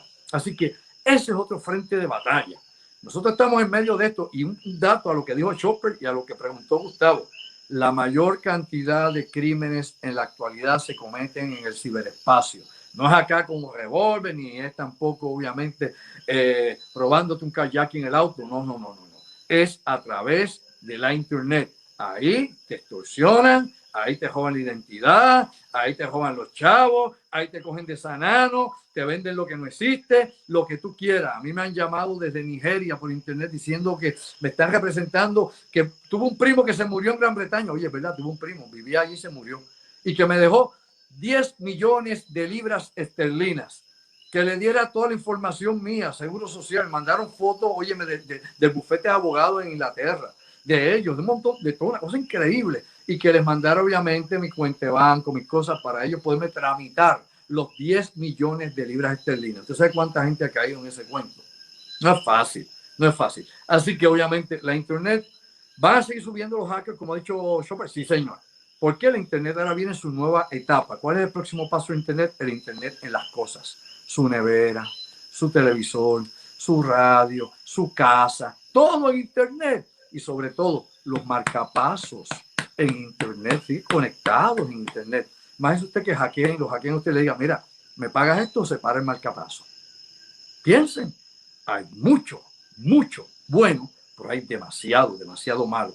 Hay que despertar. Te la pongo ahí, te la dejo por ahí. Chopper, ¿algún comentario final que tengas? Yo creo que Andrew lo ha dicho todo ahí. O sea, yo creo que añadirle algo, no, yo creo que con las palabras de él estamos claros. Ahora, Gustavo, Y a mí me gustaría aprovechar la oportunidad que tenemos a Andrew, que es un tipo, tú sabes, perdóname, Álvarez Chardón, ¿entiendes? Que Bolivia era, que tenía un clon en Bolivia, por Facebook. Mira, pero Gustavo, yo quisiera que se tocara el tema del telescopio de Arecibo. ¿Entiendes? Porque yo hablando contigo, tú me dijiste que hay un botín en los restos de ese telescopio. Por otro lado, se habla de que lo quieren hacer, pero ya los chinos están invitando. Andrew, ¿qué está pasando con eso, mano? Danos tu óptica. Yo sé que tú lo has dicho en tu Facebook, en entrevista que estás en la radio, pero quisiéramos, porque Gustavo tiene un dato que es bien importante. Bueno, es una pena, ¿no? Lo del radiotelescopio, que no se le haya dado mantenimiento, que después los huracanes, inclusive los temblores, todo lo que usted quiera, pueden hacer mil excusas. La realidad es que fue perdiendo interés, el interés que había originalmente en él, el interés de desarrollo y búsqueda de más información científica, siendo obviamente un plato impresionante, siendo un equipo que había sido obviamente actualizado y que se pueden seguir haciendo muchas cosas en él. La falta de mantenimiento, la falta de interés, pues ha llevado al colapso de la estructura física, según nos han dicho, ¿no?, los ingenieros estructurales. ¿Van a reconstruirlo o no? Bueno, si realmente existe el interés y el dinero para invertirlo ahí, lo vamos a saber en los próximos meses, no en años, los próximos meses. Por otro lado, la cantidad de metales que sale de ahí, aquí decían que costaba tantos millones de dólares sacar esos metales, 40 cosas más. Mire, mi amigo, esto es en forma de broma. Yo digo acá, vaya tras taller y dígale que se pueden llevar todo el metal que hay allí, el aluminio y todo lo que hay allí en el telescopio. Y usted va a estar seguro que en 2 o 3 meses no queda nada allí, lo limpian de metales, yo se lo garantizo. Pero bueno, mire, hay que recordar lo siguiente. Esos metales, si estuviéramos hace 10 años atrás, usted puede estar seguro que los chinos compraban todos esos vegetarios que quedaron ahí destrozados, lo hubieran comprado. Los chinos se estaban llevando muchos de los metales que habían, por ejemplo, allí en Peñuela, en la Corco, y dejaron de llevárselos. O sea, los chinos frenaron muchas cosas de las que estaban haciendo porque ya no las necesitan y ya no nos iban a ayudar más tampoco, porque aunque ellos necesitaban, obviamente nos resolvían un problema en Puerto Rico, en Estados Unidos, con una serie de desechos electrónicos, de metal, inclusive cemento y varilla triturado. Incluso sepa usted que parte de los restos de las Torres Gemelas terminaron en China, si no lo sabía. Pero bueno, a lo que voy con esto. El radiotelescopio, y esa es la historia brevemente corta. Originalmente fue un equipo desarrollado por DARPA, por el Departamento de la Defensa y la CIA. ¿Para qué? Para espionaje. No era para ver las estrellas, ni las quasars, todavía no se conocían, ni las pulsars que se descubrieron desde el radiotelescopio. Nada de eso, no había planes para eso. Incluso cuando el doctor Gordon, que fue el primer director científico, que de hecho murió hace unos años y vivía en Arecibo, el doctor Gordon estuvo a cargo de ese radiotelescopio. Las medidas originales, oye esto, se hicieron en pies y el contratista creía que eran metros. Hizo mucho más grande el radiotelescopio, que se supone que iba a ser 3 o 4 veces más pequeño de lo que es actualmente. Va a ser más pequeño porque lo querían obviamente para un ensayo para misiles balísticos en la circunferencia de la Tierra, lo querían para el seguimiento y desarrollo de los satélites Corona de espionaje, los primeros satélites de espionaje norteamericanos, y ese era el propósito. Luego lo usaban para disparar contra la Luna, para que la Luna cogiera rebote sobre la antigua Unión Soviética y les leyera a ellos lectura de movimiento o instalaciones secretas en la Unión Soviética. Esa es la historia verdadera. Búsquela y le va a encontrar. Después de eso, pues fue que vino entonces la Universidad de Cornell, fue que vinieron todas las cuestiones científicas, vino NASA y todos sus programas ahí también. Hombre, hasta SETI estuvo ahí buscando extraterrestres. Todo eso se dio, hasta la película de Contact que hicieron allá. Bueno, todo eso. La realidad es que es una pérdida en el sentido de avances científicos y de que Puerto Rico estaba en el mapa de la ciencia. Estaba en el mapa de la astronomía, de la radioastronomía. Puerto Rico era la antena más grande que había en Occidente. Ya los chinos tienen una más grande, pero sepa usted que la del radiotelescopio de Arecibo era más eficiente que la china, que era nueva, siendo más grande. No es el tamaño, es la tecnología y la efectividad con que se utiliza esa tecnología y su ubicación. Estamos muy bien ubicados. El radiotelescopio era un calentador ionosférico y lo usaba también la Marina y la Fuerza Aérea. Vamos a despertar, lo que no le hablan los que administran este lugar o los que dan el tiempo en Puerto Rico, que creen expertos, son expertos en radioastronomía, supuestamente, no sé de dónde, pero bueno, dan el clima, pero creen que saben de eso también. Lo que sí hay que decirle es lo siguiente, mi amigo y mi amiga. Cuando se diseñó el uso del radar relocalizable más allá del horizonte, el Rotor que está allá en Vieques, en el suroeste de Vieques, ahí está ubicado. El lugar que se utilizó fue el radiotelescopio. ¿Cómo se utilizó el radiotelescopio para poder buscar esa localidad para ese radar que está allí activo en Vieques, que se parece al proyecto HART que tienen allá en Alaska y que ya está desclasificado, tuvo muchos años clasificado? Pues mire, fueron allá al área de Tortuguero y dispararon Coquí número 1 y Coquí número 2. Dos cohetes que se tiraron a la ionosfera para pintar la ionosfera, para hacer unas medidas de radiotelescopio y ver si era efectivo ese radar desde ahí. No las vendieron de mil formas. Érame Vivas decía que era una manera, otro aparecía por allá diciendo otro, que eso no era problema ambiental, que eso era para el conocimiento de la ciencia y bla, bla, bla, bla. Y era para el uso militar que iba a haber en el área de Vieques, con ese, obviamente, radar que mapea todo Sudamérica y Centroamérica. Cosas de la vida, lo que se supone usted no deba saber. Para mí el radiotelescopio, obviamente, las 2 veces que lo visité, solo 2 veces en la vida, de muchacho y luego fui de profesor, era impresionante para mí la estructura, era impresionante obviamente los trabajos que se hacían allí, todo eso metal y todo eso que se ha perdido ahí. Habrá que ver si hay algún material que sea sensible que se haya perdido ahí, porque óyeme, cuando se cayó el aerostato de Laja, que yo tengo el video original de cuando se cayó el aerostato allá en Laja, porque lo filmó mi ahijado y me dio el video. Estuvieron 3 días buscando una caja que tenía ese radar y esa caja era de tecnología, no solamente sofisticada, tecnología clasificada para ese radar de microondas que es el aerostato en Laja. ¿Y dónde cayó? Pues cayó allí en el pantano de la Laguna Cartagena y se enterró como 5 pies para dentro del fango y no aparecía. Y a ellos no les importaba los cantos de globo ni el cable, no, querían esa caja. Habrá que ver si algo que sea de valor técnico o estratégico, tal vez se haya caído, se haya estropeado ahí. Eso yo lo desconozco porque no he ido al lugar y creo que no hay accesibilidad en la actualidad. Te la pongo por ahí.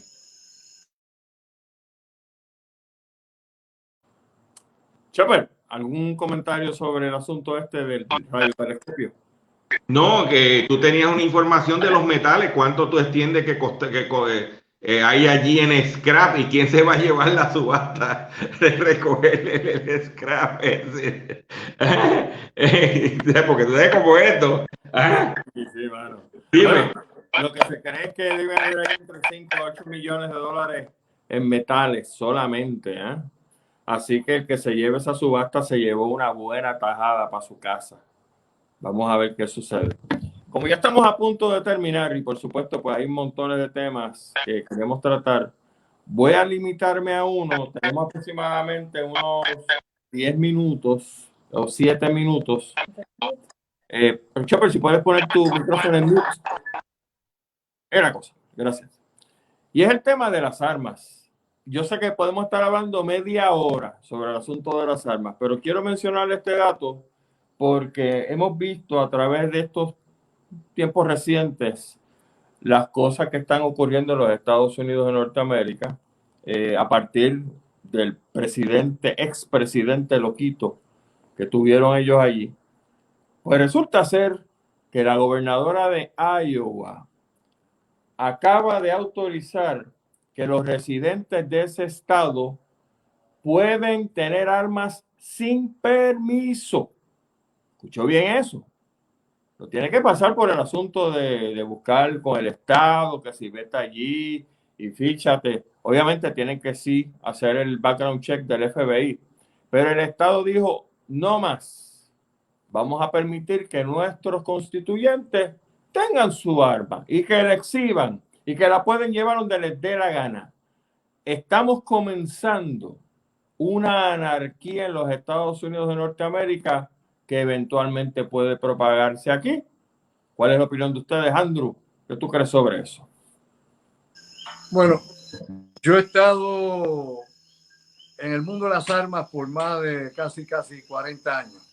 Pues yo disparo en club de tiro, yo siempre he coleccionado armas y me gustan las armas, ¿no? No he matado nunca a nadie por ahí, nada, aunque tengo mi portación de armas y todo por tantos años. Y respeto, obviamente, la vida sobre todo. Y creo que es una herramienta, puede ser para el deporte, pues es una herramienta para defender tu vida y la de tu familia sobre todo. ¿Sabes? Un arma en buenas manos, obviamente, es un gran recurso en las manos equivocadas, ya hemos visto con los asesinos en serie, lo hemos visto con las masacres, los tiradores obviamente activos en Estados Unidos y en otras partes del mundo, definitivamente. Se supone, ¿verdad?, que el gobierno demócrata representa de alguna forma o manera el tratar de regular las armas de fuego en los Estados Unidos. En la época de Obama siempre se han hecho esfuerzos, inclusive de la época de Kennedy, se han hecho esfuerzos por regular las armas de fuego en Estados Unidos. Obviamente la posesión de estas armas, el uso de estas armas, la venta de estas armas. O sea que allá pues se ha hablado que en Kmart tú la compras, en cualquier tienda tú compras el arma. Si tú tienes tu licencia, por ejemplo, del estado de la Florida, tú puedes comprar una pistola, puedes comprar un rifle, lo que sea. Allá, por ejemplo, en lugares como, por ejemplo, en Utah, tú vas y hay bancos que si tú abres una cuenta de banco, pues te dan un arma como bono. Si la cuenta es grande, pues te dan un rifle como bono, un rifle de asalto, lo que ellos quieran, un R-15, qué sé yo, lo que aparezca. Y esto, pues, es un estímulo en ciertos estados norteamericanos donde, obviamente, como Texas, pues las armas pues están muy poco controladas, por no decir de ninguna forma o manera. En Puerto Rico hay gente que intenta de que las armas pues puedan ser utilizadas o compradas por todo el mundo, ¿no? Que haya pues accesibilidad a ellas. Yo creo que aquí hay que de alguna forma o manera, me guste a mí o no, porque aunque yo hubo un tiempo que creía que todo el mundo debía tener el derecho a las armas, de que esto definitivamente hay que controlarlo. Si tú no puedes determinar la salud mental de quien tiene acceso a las armas, tienes un gran problema. Hay personas en los Estados Unidos, lo hemos visto continuamente, todos los años, 10, 15, 20 casos o más de personas que matan 5, 6, 7, 8. Vimos el de Las Vegas que mató cientos de personas desde un hotel, desde una habitación. O sea, lo hemos visto replicarse muchísimas veces. Y luego, eso pues no le llaman terrorismo doméstico. Eso es una persona bendita. Si el muchacho era blanco, pues es que el muchacho estaba emocionalmente afectado. Si era negro, que era un rebelde sin causa, que era un tipo obviamente racista. Sí.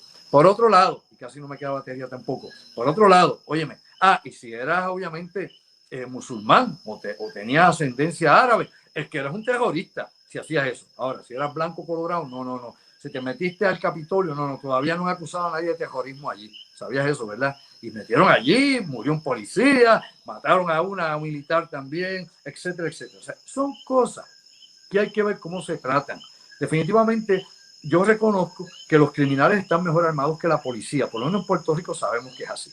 Aquí los criminales tienen armas automáticas, tienen supresores y silenciadores para que no se oigan los disparos cuando quieren eliminar a alguien en particular, ¿no? Inclusive, se han cogido, ¿no?, en redadas hasta explosivos y granadas en diferentes participaciones que ha tenido desde ATF, el FBI, la DEA, en diferentes operativos en Puerto Rico. O sea que obviamente esa gente está mejor armada, tiene buenos sistemas de comunicación, tienen mejores vehículos, obviamente, tienen más dinero, pueden usar el dinero y comprar a quien quieran, por ende, tienen una gran ventaja. La policía aquí no tiene ni el equipo, ni obviamente, lamentablemente, tampoco el adiestramiento actualizado para bregar con el crimen de última generación. Y el crimen de última generación, como hablamos un rato, usando la internet, sirve para que ellos tengan más información de inteligencia, más logística, planificación, entrenamiento, porque muchos de estos muchachos no son militares y actúan como si fueran militares. Han jugado tantos juegos de milicia que ya tienen obviamente las estrategias y las han aprendido.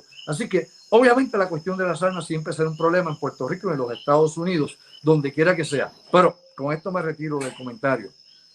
Cuando el presidente John F. Kennedy tenía en su cabeza eliminar las armas de los Estados Unidos, le hizo aguantar el paso precisamente el primer ministro de la Unión Soviética de aquel entonces, Nikita Khrushchev, porque le dijo a Kennedy: ¿tú sabes por qué nosotros nos invadimos a usted y nos metemos por el estrecho de Bering?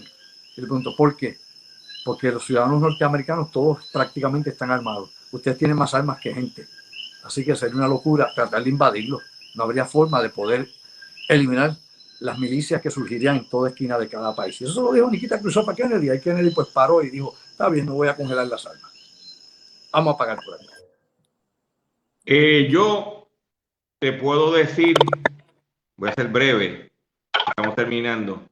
Yo fui policía militar en el ejército de Estados Unidos y yo tuve que limpiar mi 45 y mi M16 tanto que cuando salí del Army dije: por no limpiar la pistola y el rifle, jamás bregaré con armas. Pero también algo bien importante que aprendí como parte del entrenamiento: si la sacas, tienes que usarla. con eso me despido de ustedes en la noche de hoy. Y gracias, denos like, comparte. Y el encuentro, Gustavo, te felicito por la iniciativa. Andrew, me alegro verte, hermano. Coño, hacía tiempo, si no así no sé de ti. Oye, tú y yo tenemos algo en común, que nos tiran en la coma, ¿oíste? Nos vemos. Gustavo, cuídate. Si le ponen Dime. ahora su micrófono, antes que se vayan, obviamente quiero darle promoción a ustedes, así que como saben, Andrew tiene su programa Pensando en Voz Alta todos los martes y jueves en vivo a las 8 de la noche y la otra realidad los viernes a las 9, por aquí por Facebook, donde roban la identidad. Chopper tiene también su programa a través de WXS, X61 en Patillas, y WMDD, que es 1480M, todos los días de 2 a 3 de la tarde, y son estaciones que están en la isla, pero búsquela por internet que la pueden escuchar. Chopper, si quieres añadir algo. Baje la aplicación de X61 y puede escucharlo como lo escucha Gustavo y mucha gente. Y también todos los sábados hago un live haciendo la compra con Dr. Chopper para orientar a la gente cómo está el dinerito. Y si aparece algo así extraordinario como el que hicimos hoy para educar a la gente de cómo querellarse en la FCC por los celulares y el internet, Andrew, por ahí tienes que tirarte. Estamos disponibles. Gustavo, hay cariño, se te quiere de gratis. Gracias a todos mis hermanos, mis amigos. Será hasta la próxima aquí en Sálvese Quien Pueda. SQP, sálvese quien pueda. Hasta entonces, cuídense mucho. Gracias a mis hermanos, cuídense mucho. Chaito.